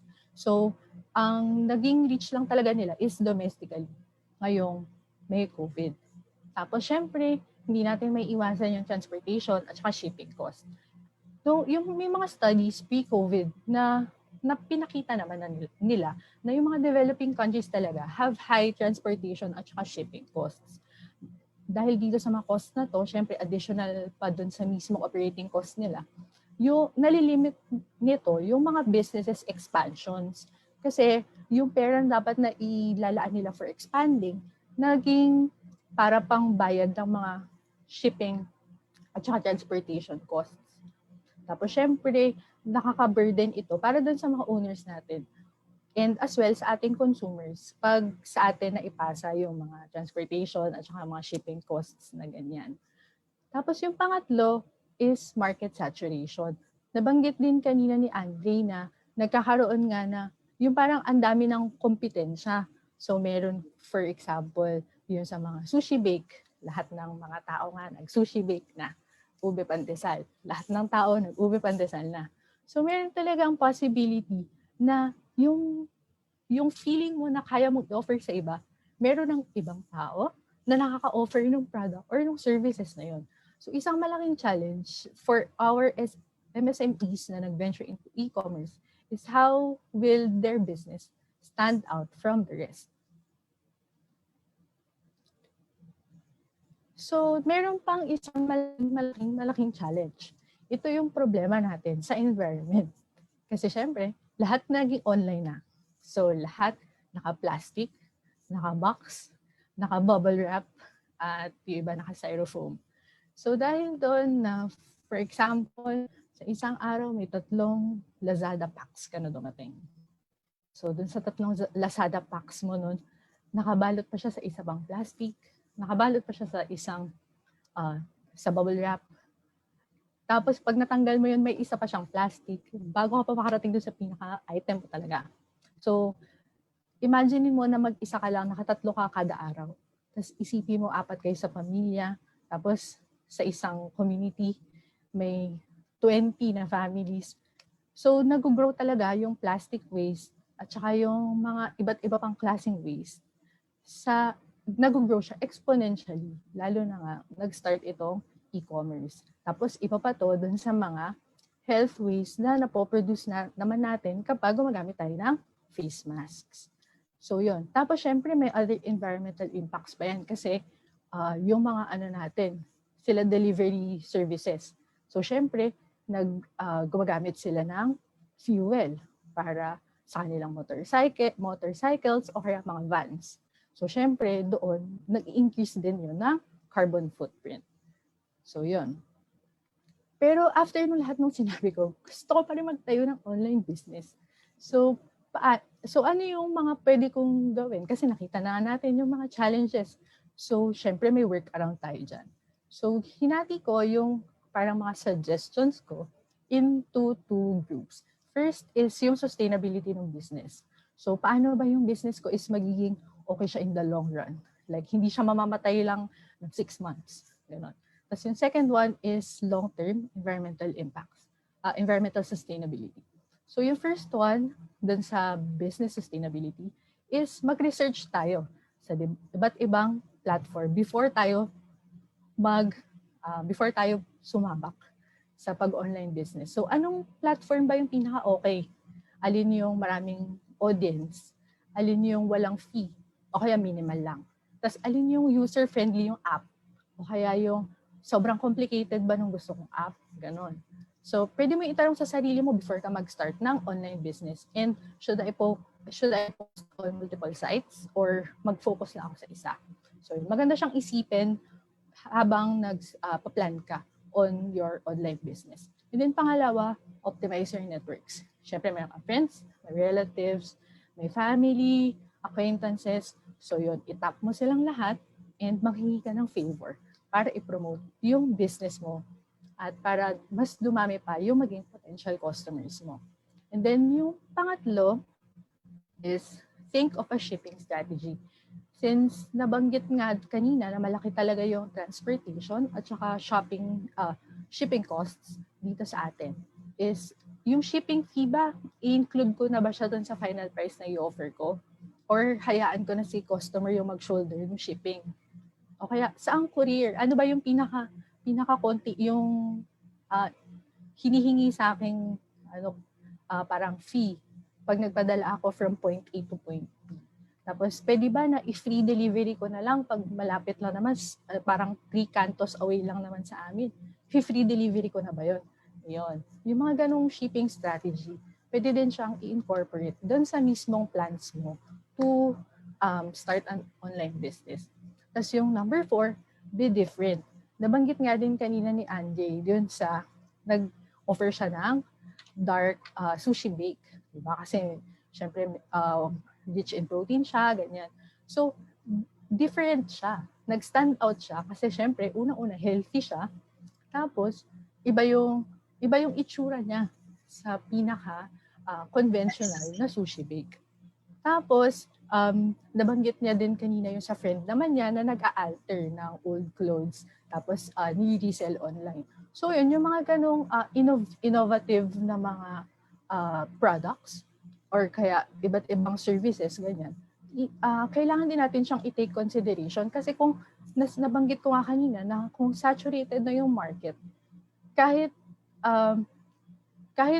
gustong-gusto mo talagang ibenta yan, well, konti lang yung pwedeng bumili sa'yo kasi halos lahat ng tao is, or marami na ding mga businesses na yan din yung in-offer.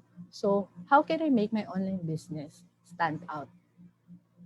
Tapos, yung next naman is yung environmental sustainability. So, for example, ayan, nahanap ko na yung platform na pwede kong gamitin. And nasabihan ko na rin yung friends ko, family, acquaintances, lahat na na-promote na nila yung business ko. Tapos, yung shipping ko, okay na din. Na-plan ko na silang lahat. And then, alam ko na kung ano yung talagang stand out. Stand out na product na ibebenta ko online. So ito na, meron na akong customer. So itong mga susunod na tips ko is kung paano na magiging environmentally sustainable yung businesses mo na in-offer sa mga customers. So yung number 5 na suggestion is make use of sustainable packaging. Meron naman ng mga small businesses din from the Philippines na naka-imbento or nakagawa na sila ng mga sustainable packaging. So instead na gawing plastic, ibalot sa super daming plastic at bubble wrap yung product na ibebenta mo, pwede kang gumamit ng mga sustainable packaging tulad na may mga organic materials gaya ng corn o kaya bamboo. Tapos, after nun, hanap ka na ng courier. So, pupunta ba ako dun sa route na sila kuya delivery rider na motorcycle or yung iba van yung gamit, ganyan.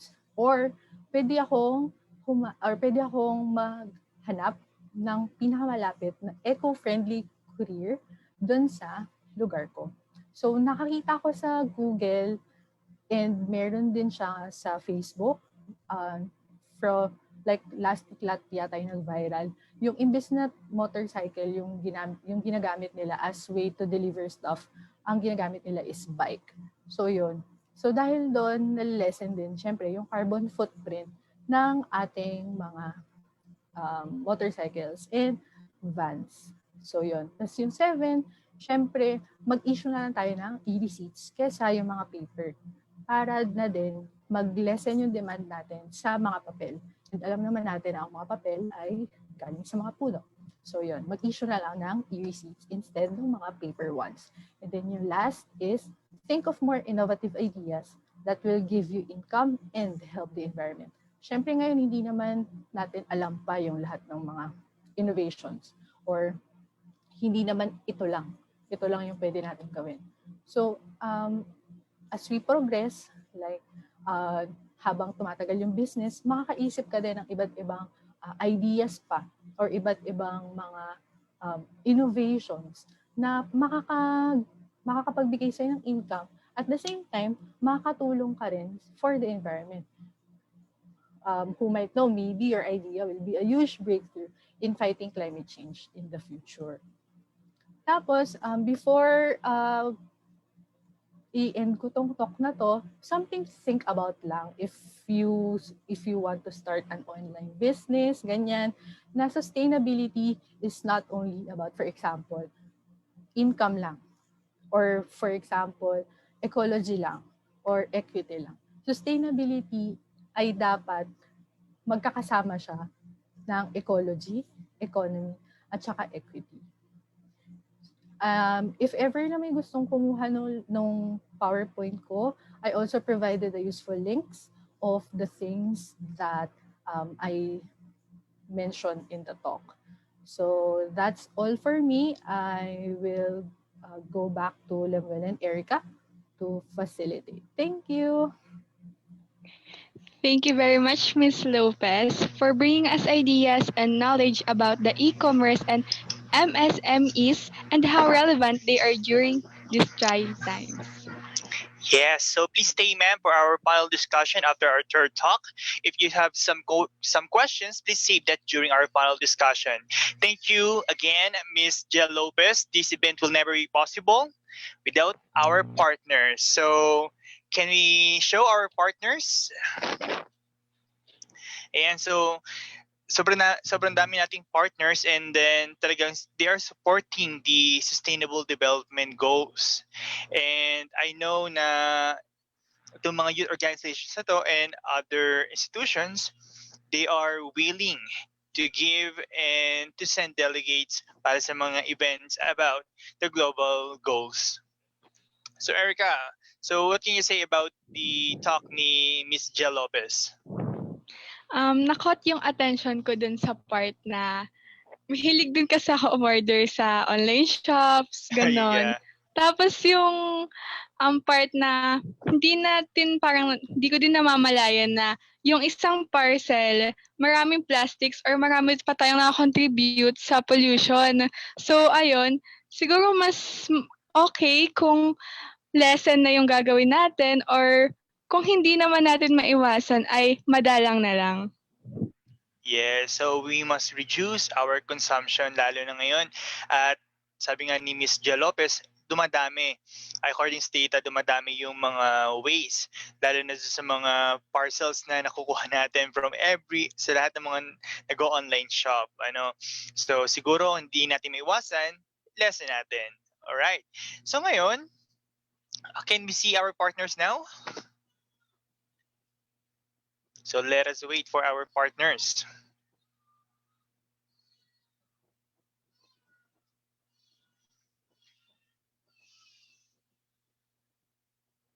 So let us see kung sino yung mga partners natin. Yan.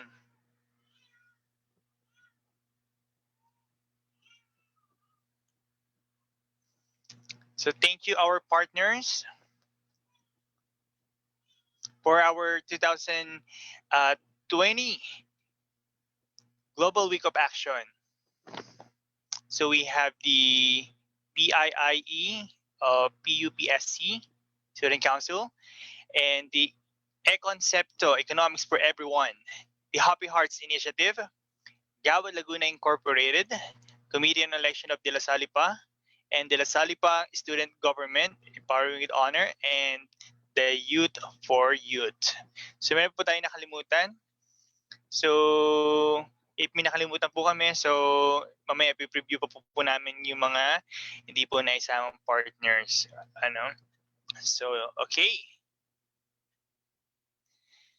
So we will have our short break para po sa mga gusto mag-CR at gusto kumuha ng snacks. So you may proceed para sa ating short break. So bibigyan po namin kayo ng 2 minutes.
So now we're back and you're still tuning into YFPH Global Week of Action Webinar Kabuhayan, Negosyo, Trabaho sa Panahon ng Pandemya. For the awarding of certificate, let me call on Mr. Kier Aventurado.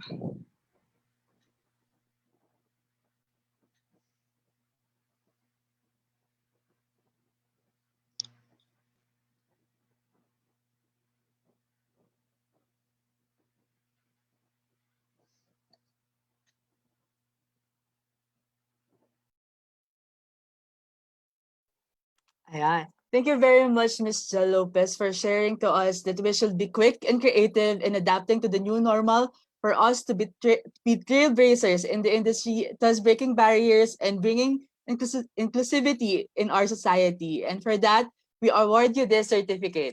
Sertipiko ng pagpapahalaga ay ginagawad kay Jel Lopez bilang pagkilala sa kanyang mga mahalagang kaalaman sa kabuhayan, negosyo at trabaho sa panahon ng pandemya na kanyang ibinahagi sa 2030 Youth Force in the Philippines Regional Global Week of Action 2020 na mayroong temang ugnayan, nagkakaisang aksyon ng kabataan tungo sa bagong normal na ginanap mula ika-18 hanggang ika-26 ng Setyembre taong 2020, pinagkakaloob ngayong ika-26 ng Setyembre taong 2020.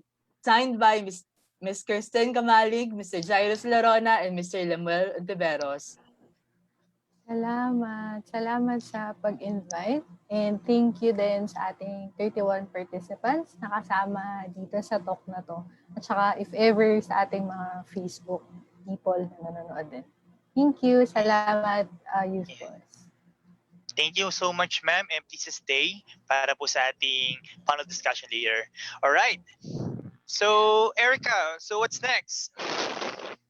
We already heard from our two speakers, and now for our third talk, we will be hearing about Yes Co-op, online pamilihan ng syudad ng Imus, how it started, and how it is becoming a boom in the flag capital of the Philippines, the city of Imus. To know more about the speaker, let her introduce by our program head again. Let us welcome Mr. Kiera Bentorado.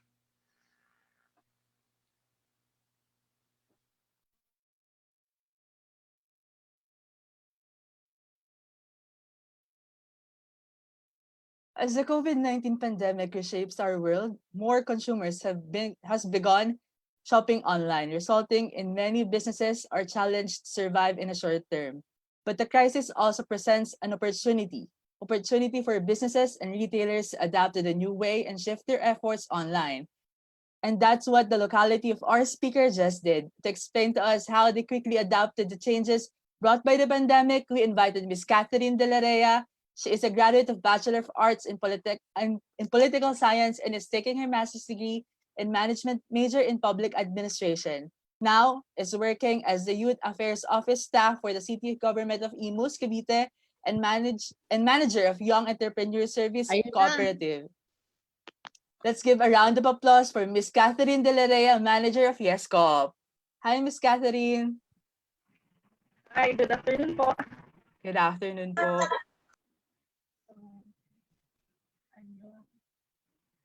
Ating slides po.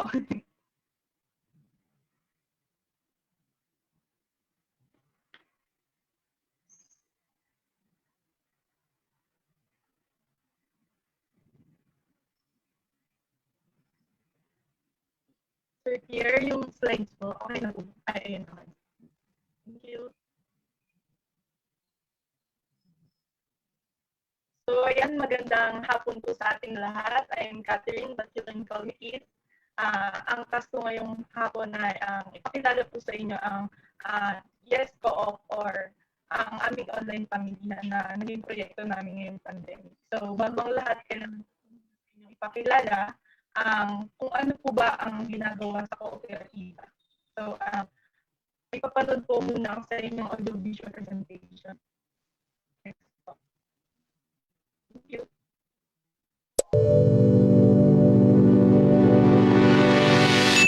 Philippines, one of the developing countries in the world.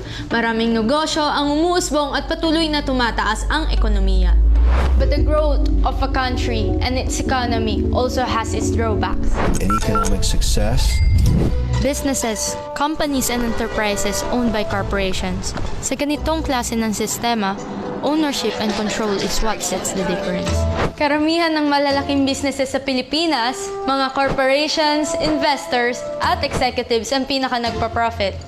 Karamihan sa mga ito ay well-established at matatagal na sa industriya. That's why they have the ability to adapt to our continuously growing economy and business trends. Even though this type of businesses provide jobs and opportunities for us Filipinos, sapat na ba sa atin ang opportunity na ito, lalo na sa current state ng ating economy? Is there a way wherein the profit, ownership, and control in a business is shared equally among its people?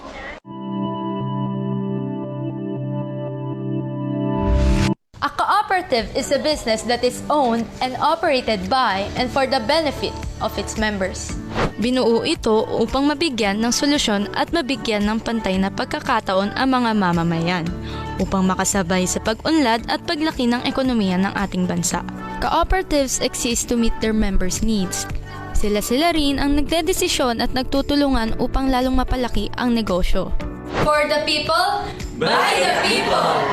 There are 18,605 active cooperatives here in the Philippines, from agriculture and transportation to service and credit cooperatives. As of 2018, cooperatives contributed to the Philippine economy for almost 430 billion worth of assets. And almost 10.7 million Filipinos na ang natulungan at nabigyan nito ng oportunidad. Hindi lang sa Pilipinas, kundi sa buong mundo. Some of the most famous brands come from cooperatives, like Ace Hardware from US, Arla Foods from Denmark, Fonterra by Australia, at marami pang iba. Patuloy na lumalaki at nagde-develop ang Pilipinas, and also our community needs and local concerns. Cooperative is the solution for the people, by the people.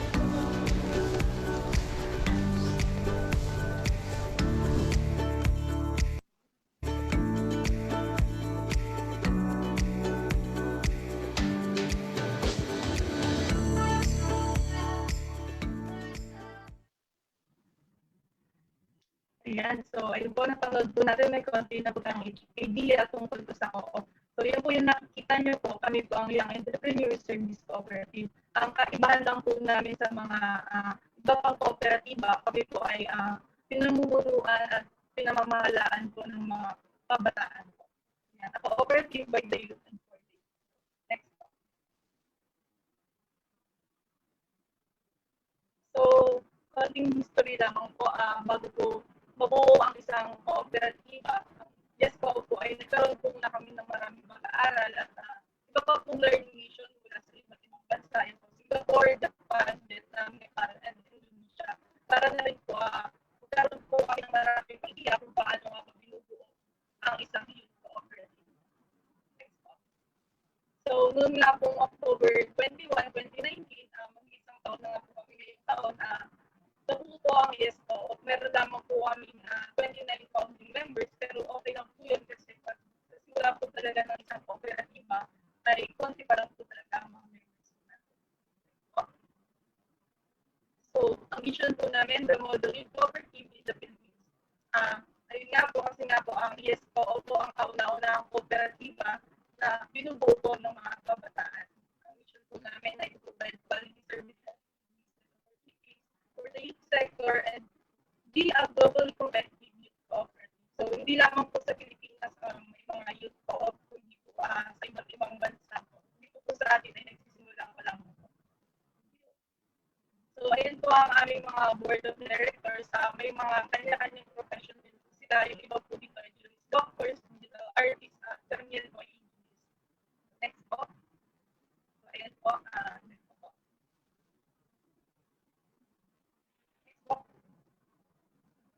So, paano nga po ba nagkakaroon ng miyembro ang YesCo?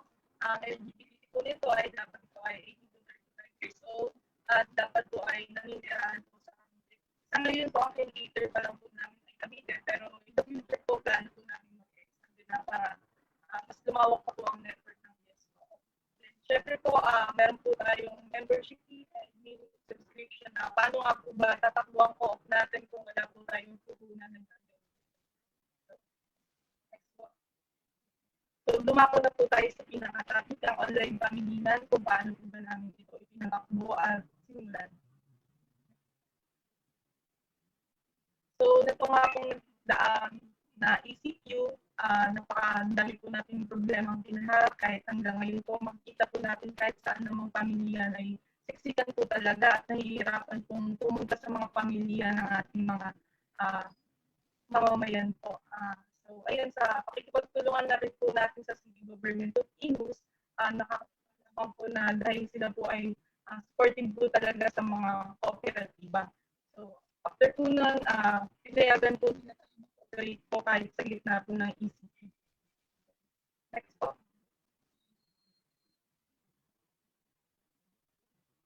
So, March 29 po, nagsimula po ang online pamilyan.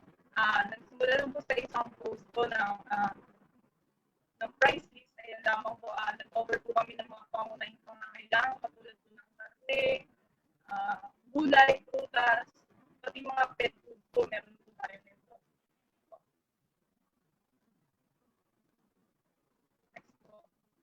So, kung nakita po natin, meron po kami paid advertisement kasi akala po namin hindi po talaga mag-impact po ang online family at dito sa komunidad namin. Nagulat na lamang po kami pag-gising namin na sobrang dami na po mensahe na nandun po sa page namin kasi nung unang araw po namin, ang customer lang po namin ay ito hanggang naging daan-daan po. So, paano nga po ba work ang online pamilya? So, ang customer po ay mag-order lang po kaya messenger, mag-send lang po siya ng order form, then may billing team po na mataas kaso.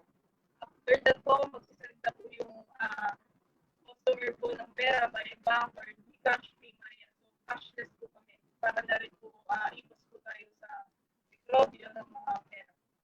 So, after po nila magbayad, after the whole day, yung po muna namin lahat ng orders, then syempre po pinu-forward din po namin sa mga partner po namin market. So, hindi lamang po ang yes po na gumagalaw po dito, pati na rin po yung mga partner po. Then, after po namin pinaumagahan po, after namin makuha yung mga orders, yung dumidiretso po ito sa aming packaging team, pinagsama-sama po nila yung order po ng bawat customer po. Then, bago po ito i-deliver, kinakluster po namin po. Yung mga magkakalapit na barangay ay pinagsasama-sama namin para na rin mas mabilis at mag-organize yung pag-deliver. Next po. So, ano nga po ba ang impact nito sa ating komunidad? Next po. Unang-una po, itong sina kuya, yung tatlong kuya po na ito, sila po ay mga tricycle drivers. Sila po ay napatigil po sa kanilang biyahe dahil nga po matatandaan natin hindi po tayo pinapayagan na mag-operate po ng mga pampublikong transportasyon ng time na yan. So, sila po ay nawalan ng trabaho sa Kabuhayan ay sila po ay 10 drivers. Kinuha po natin sila bilang delivery man ng mga pagkain na in-offer natin sa mga customer natin. Kung makikita niyo po itong green po na electric tricycle, ayan naman po ay libreng ipinahiram po sa atin ng city government po para ayun na rin po yung naging tulong po nila sa online pamilya. Dahil wala pa naman po kami mga sariling sasakyan na pwedeng gamitin po pag-ikot po dito sa aming komunidad. Next po. So ayun, ilan po sa mga member po namin, pati na rin po sa hindi namin mga member ay natulungan po namin dahil sila rin po ay napatigil sa kanilang mga trabaho. Kinuha namin sila bilang packaging team, billing team, at mga encoders po. Next po. So, ayan. Ilan lamang po itong tatlong ito sa mga libo-libong naging natulungan po ng programa ng online pamilihan. Ayan. So, ang hindi ko makakalimutan na naging customer po namin ay yung isang matandang lalaki po na wala siyang kasama sa bahay. May sakit po siya, hindi po siya pwedeng maglakad at hindi rin po siya pwedeng makisuyo sa kanyang kapitbahay kasi takot po lahat na lumabas. Kailangan niya gamot pero hindi po siya makabili pero ayun po, nagawin po natin ng mabilan po siya ng gamot daw hindi po yun offer sa online pamilihan. Meron din po tayong mga customer po na nasa ibang bansa dahil hindi rin po sila makapagpadala po agad-agad sa pamilya nila at hindi rin po ito maklaim ng mga kamag-anak nila dito sa Pilipinas. Pinapadaan po nila sa amin yung order nila at kami na po ang bahala magdadala po nito sa pamilya po nila. Next po. So ayun po, hindi naman po kami kumikita po at tumutulong po sa mga customer, tumutulong din po tayo sa mga frontliners. Parte po ng kita ng kooperatiba po ay inilalaan po namin para sa pamili po ng kaunting merienda po ng ilan nating mga frontliners po. Next po.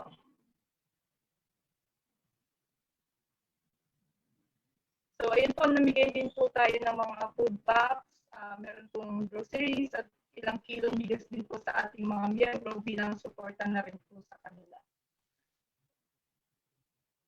So, ano nga po ba yung mga problems and issues na kinaharap po namin? Unang-una po ay aming ordering system po kasi nag-umpisa lamang po kami sa isang Facebook page. Grabe po yung bugso po ng mga mensaheng natanggap po namin. Hindi na po namin makontrol din po dahil may mga nagagalit na rin pong mga customer dahil hindi namin mabasa ang kanilang mga message. Yung volume of orders po, pangalawa, mula sa 7 orders po, tumatanggap na po kami ng 150 orders kada araw po. Ang aming manpower lang po ay 2 encoders, 2 from billing team, 3 from packaging team, at 10 driver. Ayun lamang po ang aming mga tauhan. So, pangatlo po yung stocks po dahil hindi naman po namin talaga hawak po ang lahat ng stock dahil kinukuha lang din naman po namin ito sa aming mga partner markets. So, dahil na rin po nagkakaroon po ng panic buying po ng iba nating mga kababayan at yung mga supply po ay limited lang, nagkakaroon po tayo ng shortage po sa ating mga stocks po. Then yung pang-apat naman po yung schedule ng delivery. Kasi may mga pribadong subdivision po dito sa amin na may mga sarili-sariling schedule po sa kanila bukod po sa pinapatupad ng curfew ng city po natin.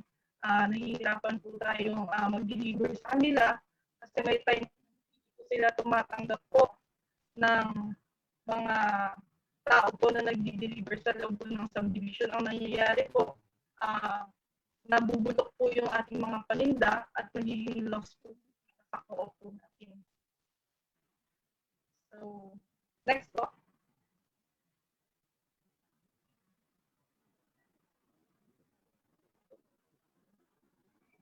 Yun, para mas maintindihan pa po natin ang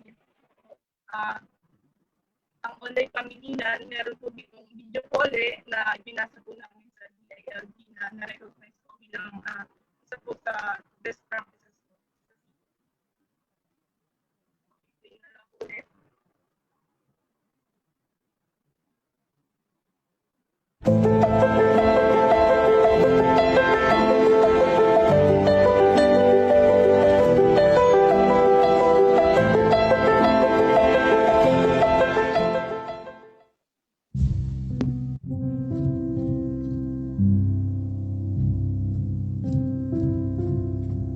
Magmula nang yung quarantine, talagang masyado kaming naapektuhan dahil nga may araw na gusto mong lumabas nga, hindi ka makalabas. Hindi lang sa aming mga nagtitinda nagkaroon na apekto, pati din sa mga namimili. Kasi yun nga, lockdown, and then pag naman pinayagan sila lang umalis, talagang panic buying minsan. Hindi mo na makontrol minsan yung mga tao na nagmamadaling makabili ng kanilang mga pangangailangan sa araw-araw. Actually, ang mobile market is malaki ring tulong sa amin kasi nga diyan kami kumukuha ng aming kinabubuhay sa araw-araw.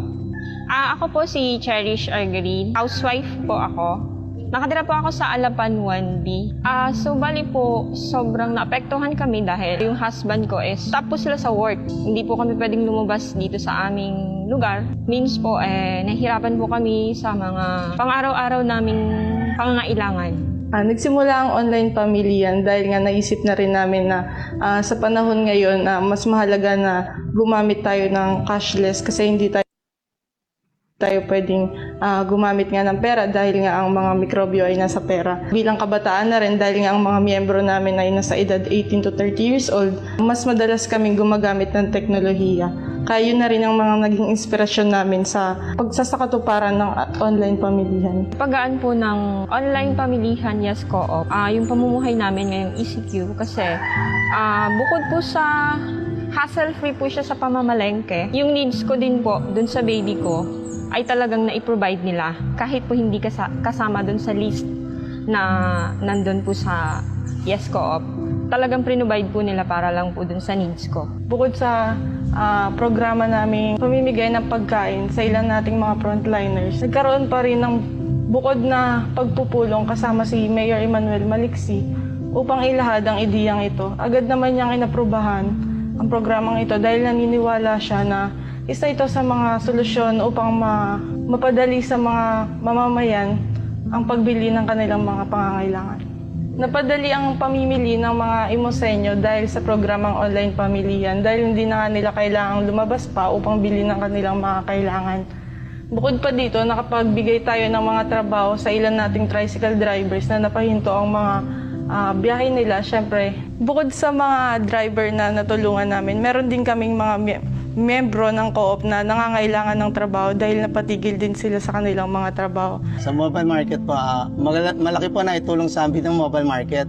Kasi nga sa panahon ngayon, siyempre kailangan namin ng budget na panggastos. Dahil po sa mobile market, nagkaroon kami ng kahit paano income na para isporta sa pamilya. Bali, nagtanong po kami kung saan kami pwedeng makapasok ng trabaho para pangsuporta sa pamilya kasi sa panahon ngayon.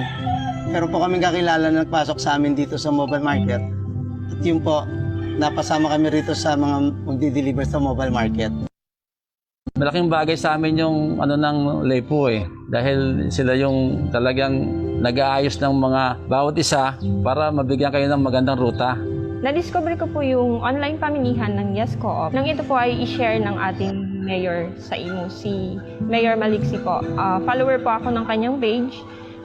Doon ko po na-discover ang Yes Co-op. Naging malaking parte ang LGU bukod sa pagbibigay nila ng impormasyon sa mga mamamayan tungkol sa online pamilihan.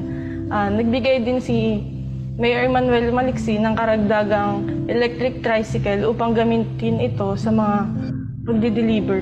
Bali po ang mobile market, kami po yung nagdi-deliver sa mga tao ng mga kailangan nilang bilhin sa bahay. Kami po yung ginagawang way para madala sa kanila yung mga kailangan nila para sa araw-araw na hindi na nila kailangan lumabas ng bahay at door-to-door na may di-deliver dahil sa ESCO. Siyempre, para maiwasan natin yung pagkalat ng sakit, dito sa paraan po nito ng mobile market, na babawasan po yung paglabas po ng ibang tao para magkaroon po ng siksikas sa pamilyan, para sa pagtulong din po doon sa mga maliliit na bata na hindi makalabas ng bahay, or kaya yung mga nahihirapan sumakay para sa pamamalengke, dahil po rito sa mobile market, napapagaan po yung pamamaraan ng hanap ng mga buhay po sa pag-aatid ng mga kailangan po nila. Nagpapasalamat po ako sa Yes Co-op, sa kanila pong members, sa kanila pong manager, dahil po naisipan po nila na magkaroon ng online pamilihan ngayon kung may isip. Maganda po yung nagawa nila kasi maraming natulungan. Tulad ko, tricycle driver. Wala po kaming pagkukunan. Pero dahil po sa naisipan nilang to, ilan po sa amin yung nagkaroon ng kahit paano sabihin mo na pang gusto sa pamilya sa panahon ngayon. Para sa akin, hindi ko inisip na trabaho ang mga pagsasakripisyo namin sa online pamilihan. Kasi syempre, mahirap naman na isipin natin nasa bahay lang tayo kung alam naman natin may magagawa tayo para sa ating kapwa. Isang simpleng sakripisyo lang naman ang trabahong ito at marami rin tayong mapagsiservisyohan.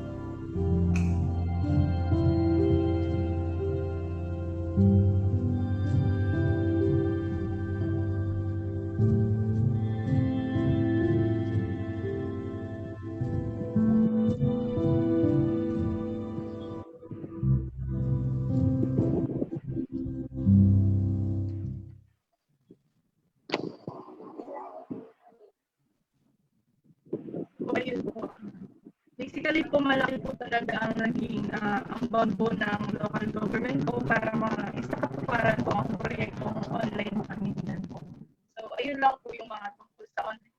And then, gusto ko na rin pong i-promote po yung mga ilan pa po naming proyekto po ngayon. So, next po. Program po.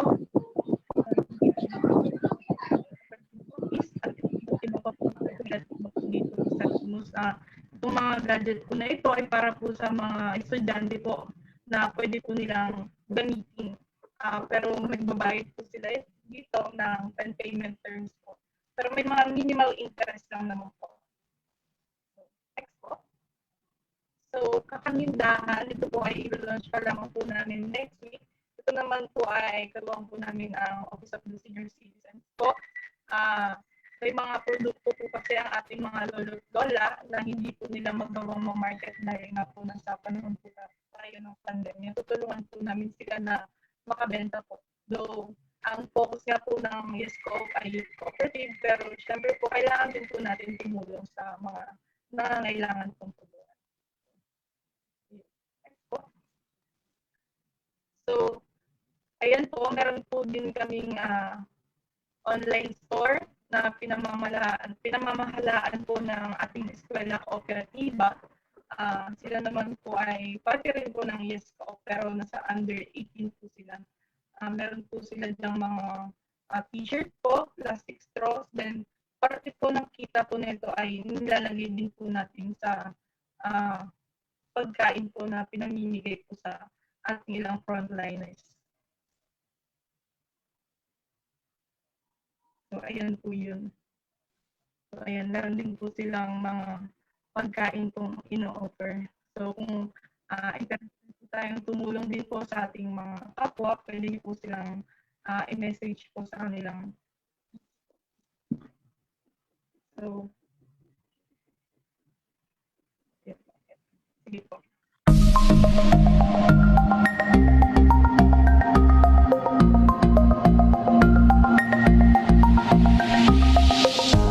Good day. We are Young Entrepreneurs Service Cooperative, or Yes Co-op, the first youth cooperative in the Philippines.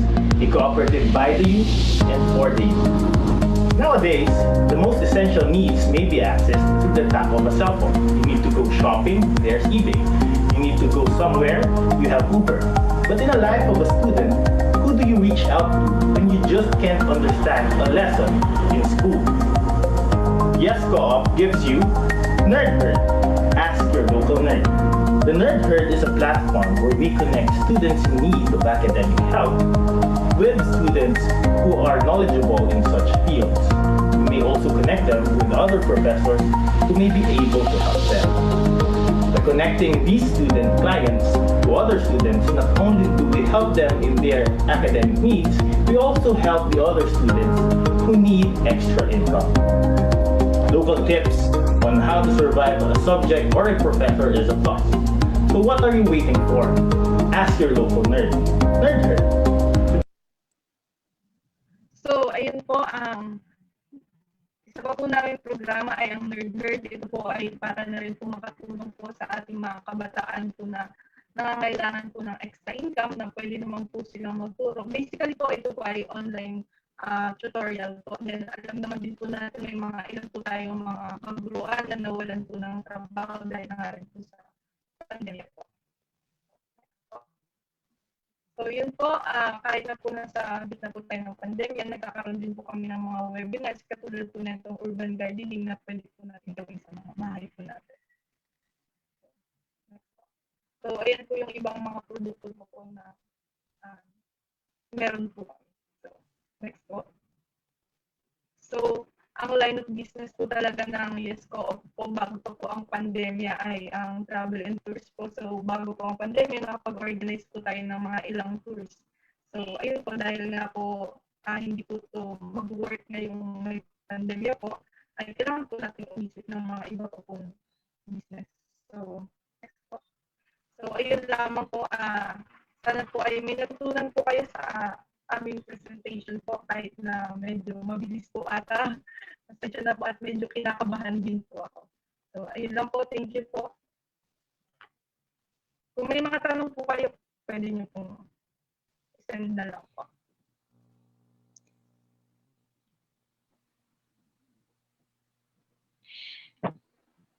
Thank you very much, Ms. Delaria. That was an inspiring and hopefully many young people will be inspired and motivated to be young entrepreneur. But it requires passion and dedication to do such. Yes, and now to present the certificate of appreciation to our speaker, Ms. Delaria. May we call on Mr. Kier Peturado?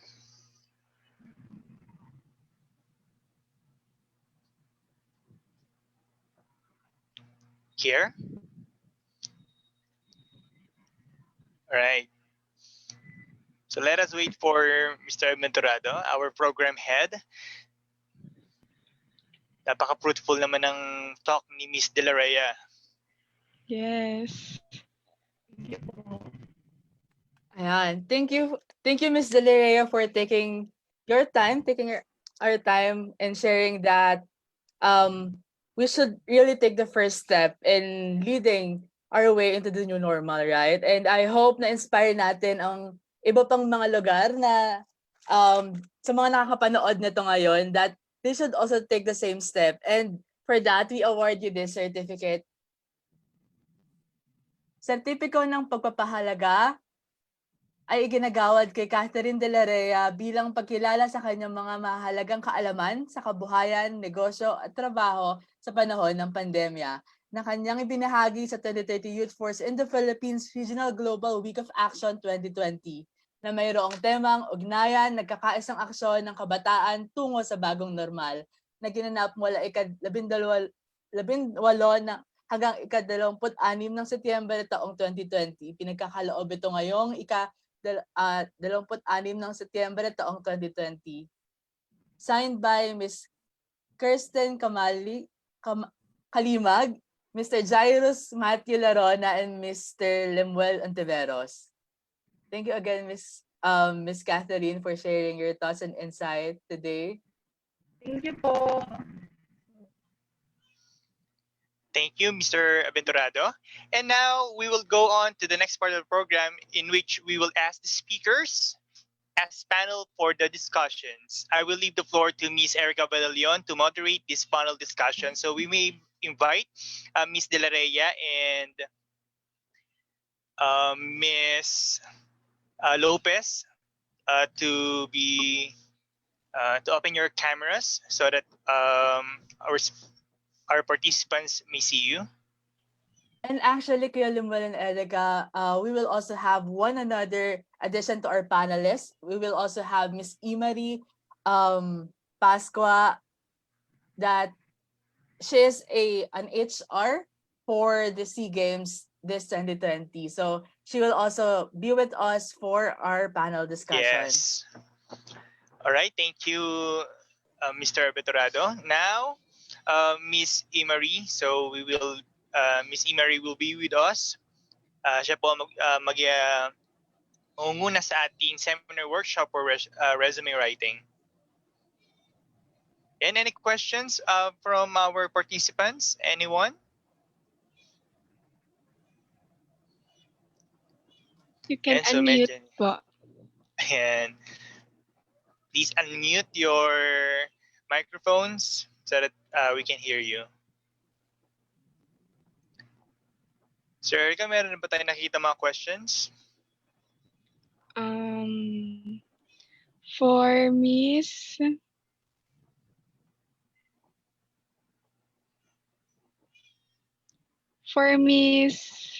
De La Rea, what is the difference between co-op and a corporation, and how to register sa co-op at anong agency? So, ayun po. Dun po sa video kanina, yung corporation po. So, kapag co-op po kasi, sila po yung may-ari po and nagmamanage po. Meron po tayong mga binabayaran po ditong subscription capital, pero may percent lamang po ng minimum and maximum. Hindi po tayo mas nakakalamang po ng marami sa ating mga kapwa miyembro. Tulad po sa sitwasyon ng co-op po namin, ang minimum shared capital po namin ay 4,000 pesos lamang po, and ang maximum po namin ay 20,000 pesos po. Then, ayun po, nakadepende din po doon ng kikitain nila. By the end of the year, magkakaroon po ng computation. Depende po kung paano po kumita po yung co-op po. Ayun po siguro yung pinagkaiba po nila, kasi sa corporation po ay may mga namumuno lang po, pero hindi po pantay-pantay po yung pagkakahati po ng kanilang kinikita po. Then, paano po mag-member? Kung kayo po ay taga-Cavite, then pasok po kayo sa aming age limit po na 18 to 35 years old, pwede po akong i-chat. Then sa iba naman po, kung may mga sarili-sariling kooperatiba po tayo sa ating mga lugar, meron din po sa LGU po natin, may mga office po na may department po na nakapokus lang po sa kooperatiba po.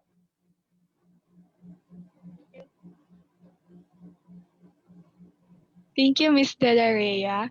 Any other questions po?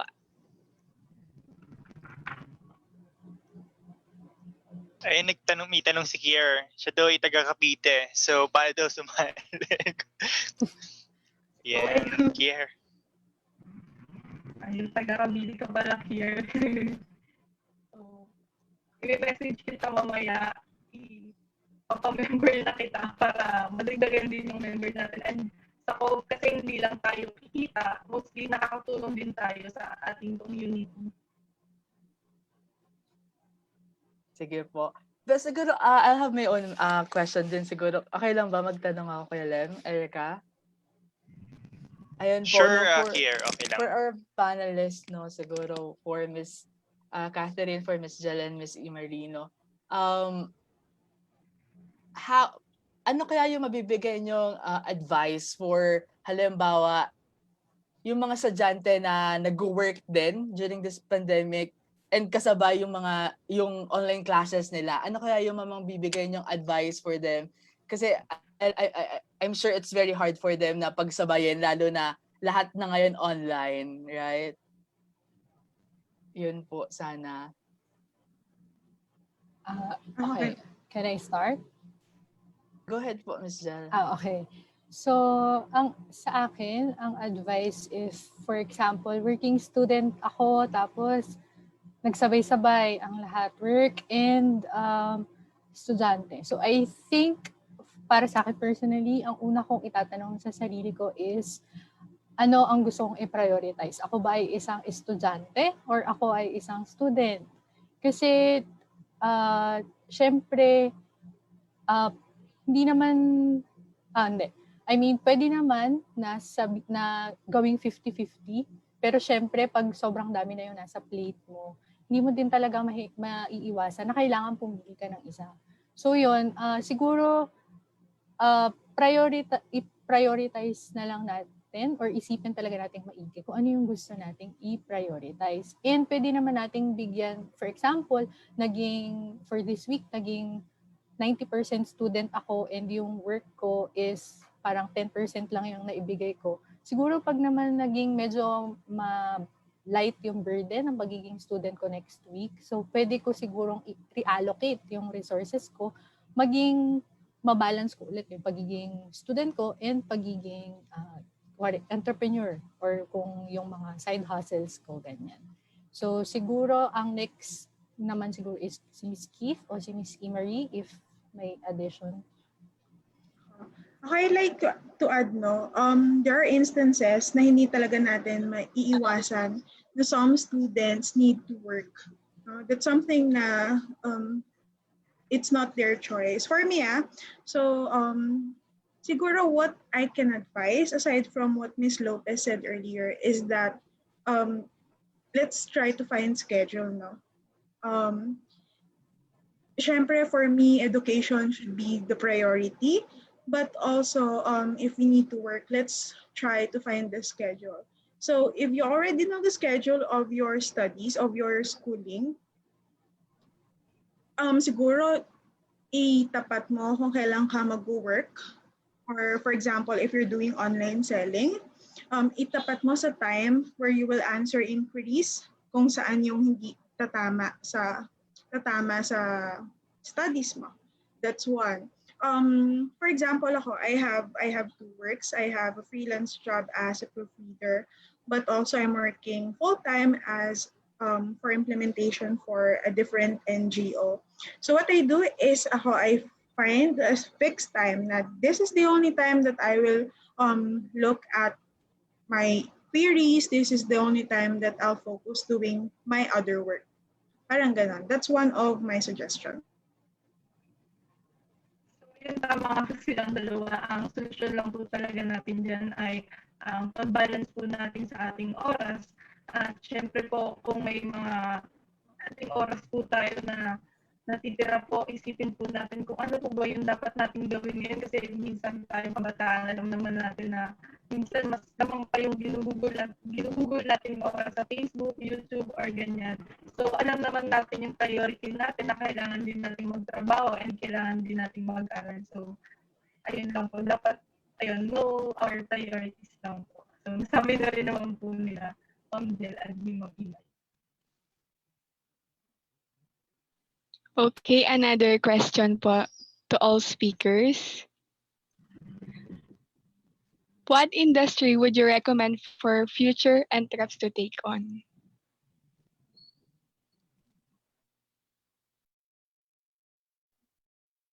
Ulitin ko pa. Sige, go, Ana pa. Okay, so regarding sa industry, iba-iba tayo, no? So, hindi ko masasagot na, oy, Miss Lopez, you should do education. You should go sa education. Miss De La Rhea, you should focus on online selling. It's not like that, di ba? We have different interests, we have different goals. So whichever fits you, whichever na if kaya naman pagsabayin na hilig mo siya at you will benefit from it, why not do it, di ba? Ayun, again, iba-iba tayo. Kung ano yung for you, for yourself, kung saan mo tingin mag-grow.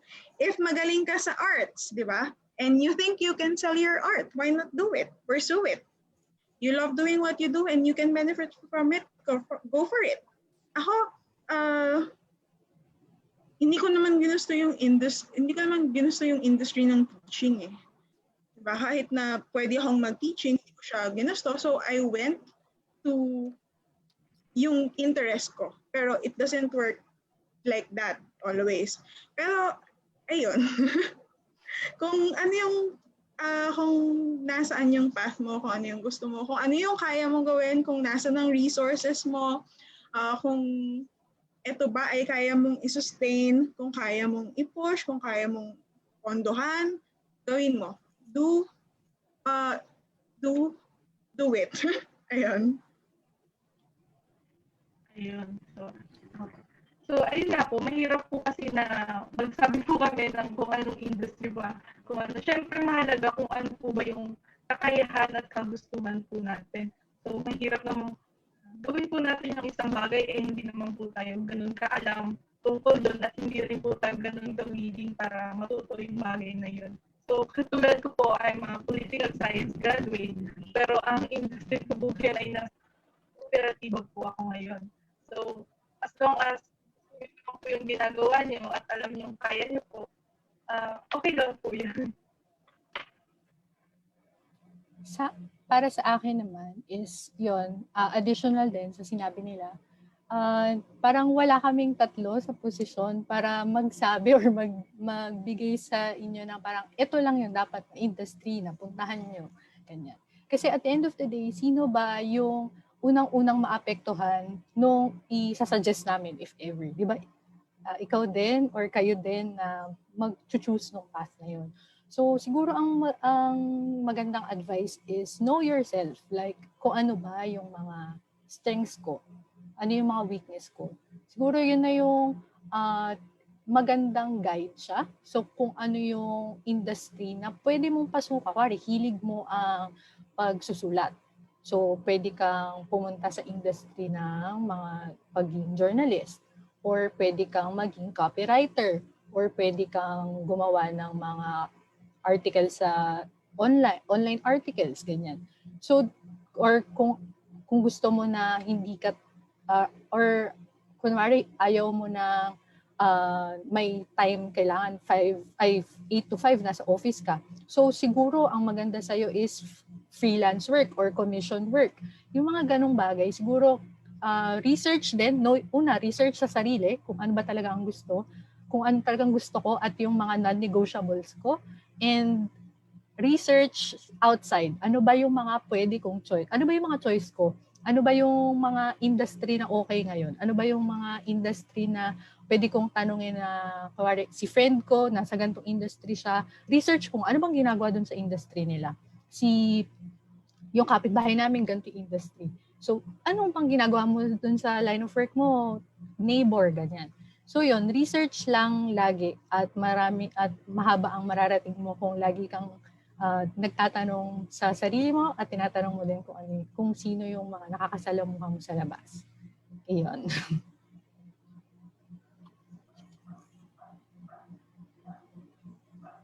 Other questions pa? You can unmute po kapag may question.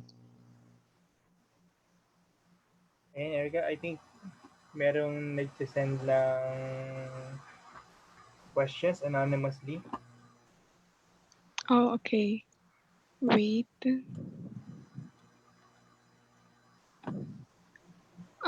mayroong isang questions. Basahin ko. To Miss Jill, yes. How can you say that an enterprise is sustainable? Okay. So, pag sinabi, yun lang yung question? Or may follow-up pang question after that? Ilan po ang question? Okay. So, yung salitang sustainability, pwede mo siyang i-connect sa business sustainability at saka environmental sustainability. Siguro, mas maganda na pag-differentiate ko muna kung ano yung sustainability dun sa dalawa. Tapos, if ever, kung may gusto kang i-pertain na specific sustainability, pakilagay sa chat or unmute yourself. So, una, business sustainability, yun yung life ng business. Kung yung business mo is magiging, yung parang in the long run, itong business na to is magiging okay ba siya? Papatok pa ba siya like 3 months after this? Or naging trend lang siya tas wala na. Yung wala nang income, ganyan.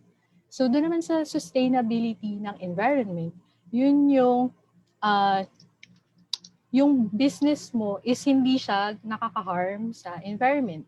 Hindi siya kumukuha lang ng mga, hinuhoard niya lahat ng resources, pero yung mga trash, yung waste niya, or kunwari yung mga negative impacts niya to the environment is hindi naman, malaki. So ibig sabihin nun hindi environmentally sustainable yung business. So, may specific ka ba na industry na pinapertain dun sa question mo, or can I answer the question like on both sides? Wala na po siya nilagay na ibang question. Hindi na siya nag-reply. Hindi siya nag-reply. Alright. Sige. So, sige, bali Erica, yung... yes. Sige. So, I think nasagot naman po siguro yung question. So, Erica, ito pa yung question. Ano pa kayong mga questions sa ating speakers? Okay. I'll read it. What are the tips for the online sellers who just started their business? Siguro po for all the speakers to.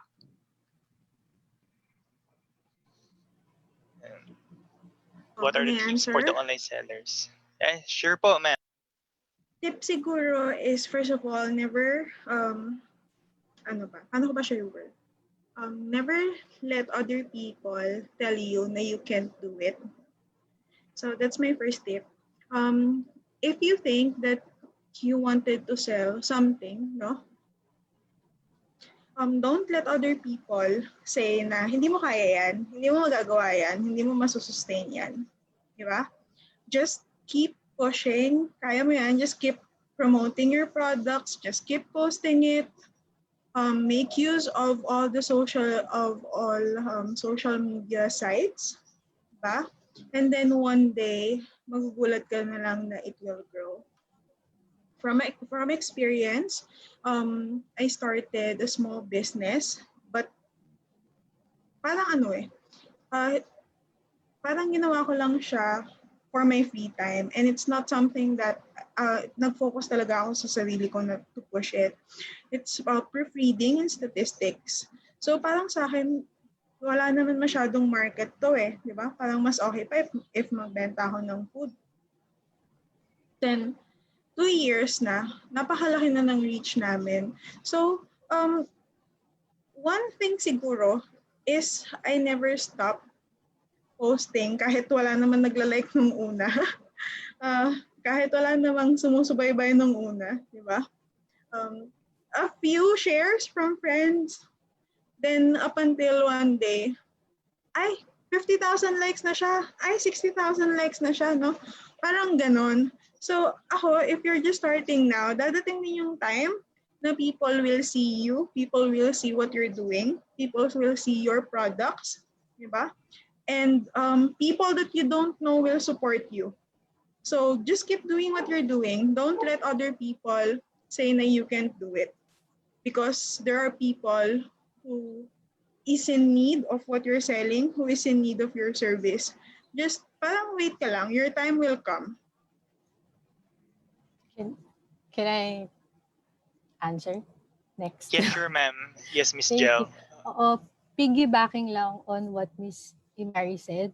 So, syempre yung sinabi niya kanina na post lang tayo ng post ng post. Syempre kasi through time, maiengganyo mo din yung mga friends mo na ay naniniwala siya sa worth ng product niya.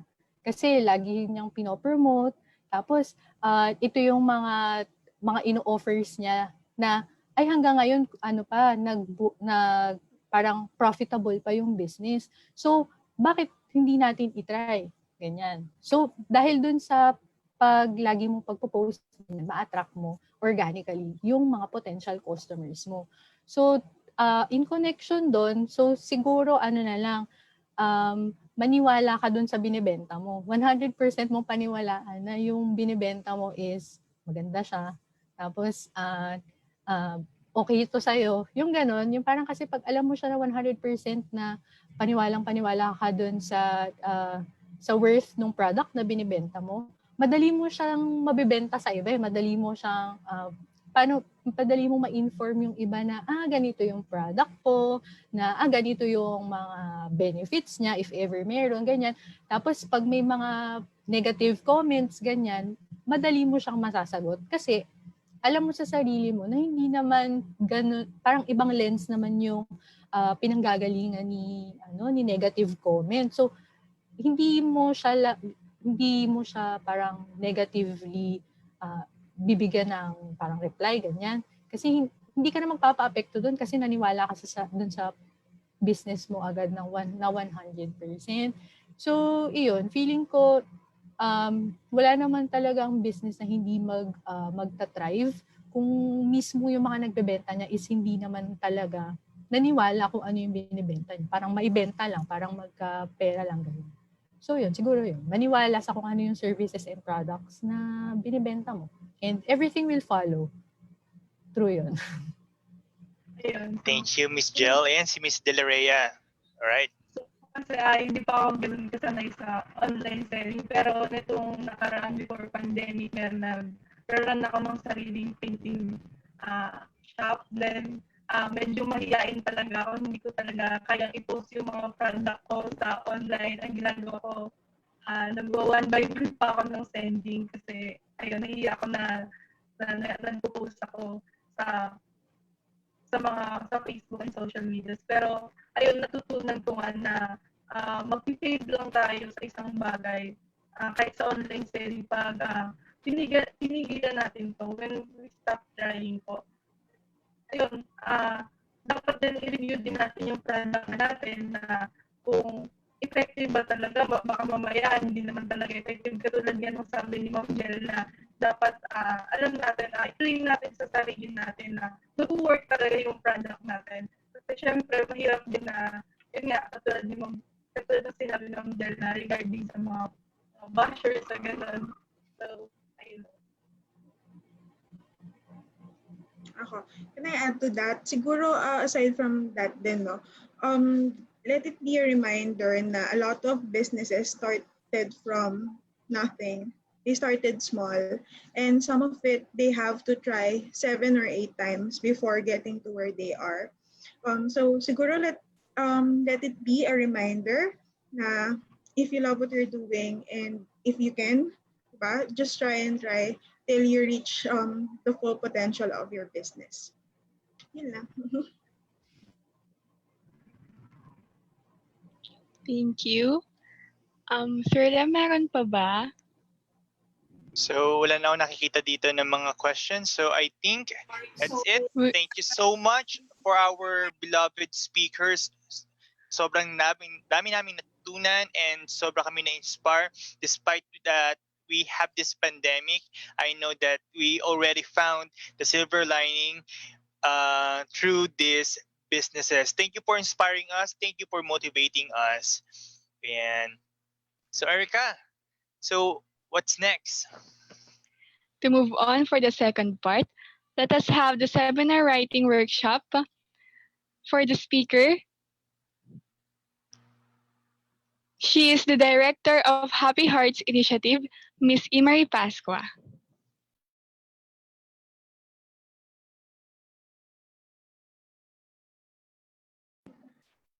Hello. Hi, everyone. Ayan, mag-share screen muna ako.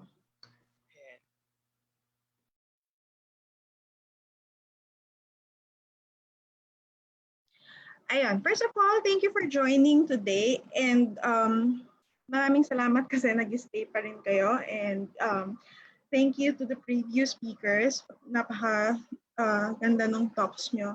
And thank you for the 2030 Youth Force in the Philippines for inviting me to talk about resume writing. So first, I'll introduce myself. Hi. Okay. My name is Mary Christia, and here I'd like to introduce myself further. I love to bike. I love to bike with my boyfriend. I go to the zoo every Saturday to volunteer for the animals. I have an amazing set of friends, and I also talk about mental health and color about mental health. So, okay, let's start. Okay. So, pag-uusapan natin yung curriculum vitae versus resume. So, maraming naguguluhan if parehas lang ba to o magkaiba or mas social lang ba pakinggan yung isa kaya resume na lang itawag natin o baka mas mahirap kasi i-pronounce yung isa or mas mahirap i-spell kaya resume na lang tinatype natin. So pag-usapan natin if there's a difference and how we use it. So according kay Google, meron siyang tatlong main differences: the scope, the purpose, and the length. Kier, tell me if napuputol ako yung sound ko. Yan. We're going to talk about the scope, the purpose, and the length. For the scope, ito, tinitingnan natin kung ano ba yung nasa loob ng document mo. Bakit mo, ano yung indicated sa loob ng papel mo, ng document mo. For the purpose, kung saan mo siya gagamitin, para saan siya, bakit mo siya ginawa, and length, kung gaano ba dapat siya kahaba. Sa CV, walang page limit. So sometimes it's more than 20 pages. Pero wag naman natin gawing magazine. Hindi naman ito pahabaan eh. Kung sino yung mas mahaba, siya yung magaling. It's not like that. For the resume, it should be short and concise. Usually 1 page. Better if 1 page. A CV is comprehensive. It presents all of your academic positions, publications, etc. While sa resume, it's specific. You don't put everything sa resume mo. You just pick out the necessary information for a specific position that you're applying for. Sa CV naman, hindi siya necessarily tailored for specific jobs for companies. Pero sa resume, if you're going to apply to a law firm, ilalagay mo ba na magaling ka mag-volleyball? Na nag-teach ka ng music for 2 years, 2 months? Diba? And ang CV naman, for the purpose, it's used to apply for academia, fellowships, grants, and scientific jobs. Tayo mga youth leaders, this is what we use when we're applying for exchange programs, for leadership seminars na hinihingan tayo ng CV. So this is what we send. Ang resume naman, we use it to apply for nearly any jobs. So let's start with curriculum vitae. What is CV? It's actually a Latin for the term course of life. It's an in-depth document. Ang whole course of your career in full detail. Ayan. Whole course of your career in full detail. When I say career, academically or professionally, ilalagay mo ba dyan yung na second month sa Rino is September 17, 2020? No, di ba? You focus on your academic and professional achievements. So, i-erase mo na yon na manager ka ng Krusty Krabs. You don't put those kind of stuff in a CV. It can also be laid out over 10 pages. Hindi naman, again, hindi siya necessary na pahabaan. Hindi ibig sabihin na mas mahaba yung akin, mas magaling na ako. Hindi to contest kung sinong mas angat or kung sinong mas sikat. It contains your details about your education, your publications, awards, honors, and other achievements. Here are a few things that you should include in your CV.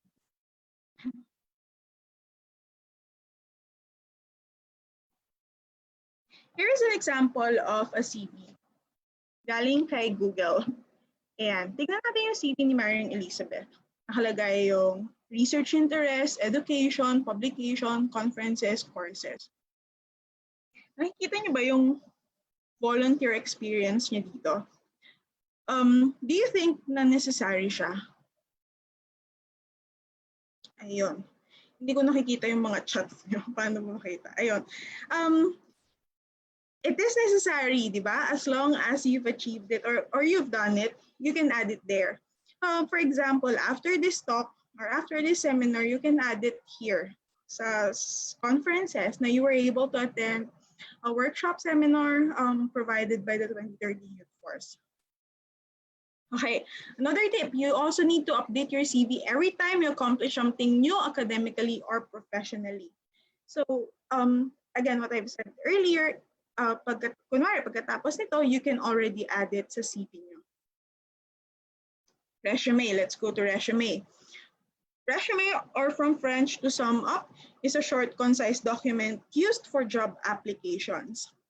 So, ang main purpose niya is for you to get an interview and to provide recruiters with a brief overview of your work history. Here are a few things that you can include on a resume.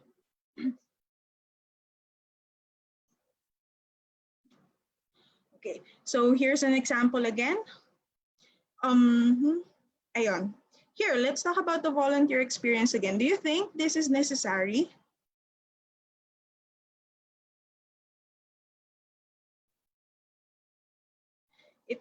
It is actually necessary because it is related to a job na she might be applying for, diba? She's a marketing professional and her volunteer experience is she created campaign on Facebook and she was able to raise $130,000.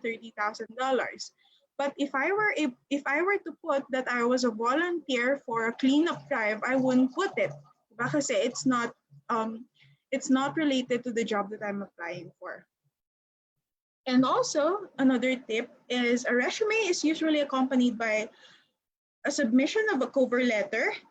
This is where you state kung bakit gusto mo mag-apply. This is a quick parang how you can contribute to the job, how do you work, yan. Okay, so maglalaro tayo. Dahil workshop to, ito.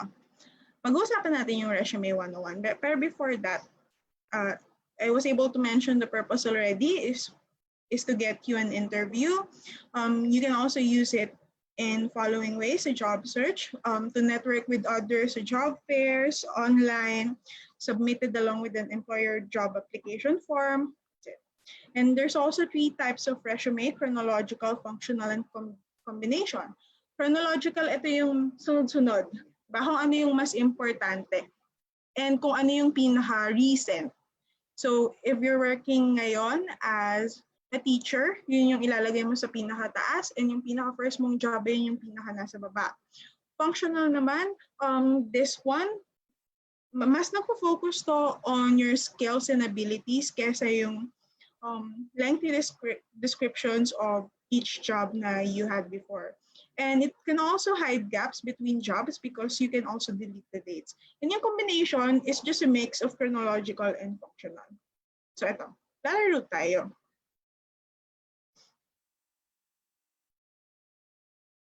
Sana mag-participate kayo. Kasi titignan ko yung chat, okay? I will show you words and then you have to type it sa chat kung ano yung tinutukoy ko. So pag hindi kayo sumagot, malungkot. Okay, game. This should be at the top of your resume and include your first name, last name, address, email address, and phone number.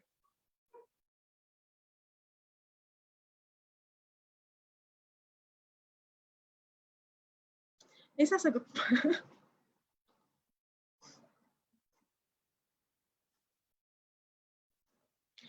Okay, may sumagot naman isa. Pero I hope, guys, na let's participate, no?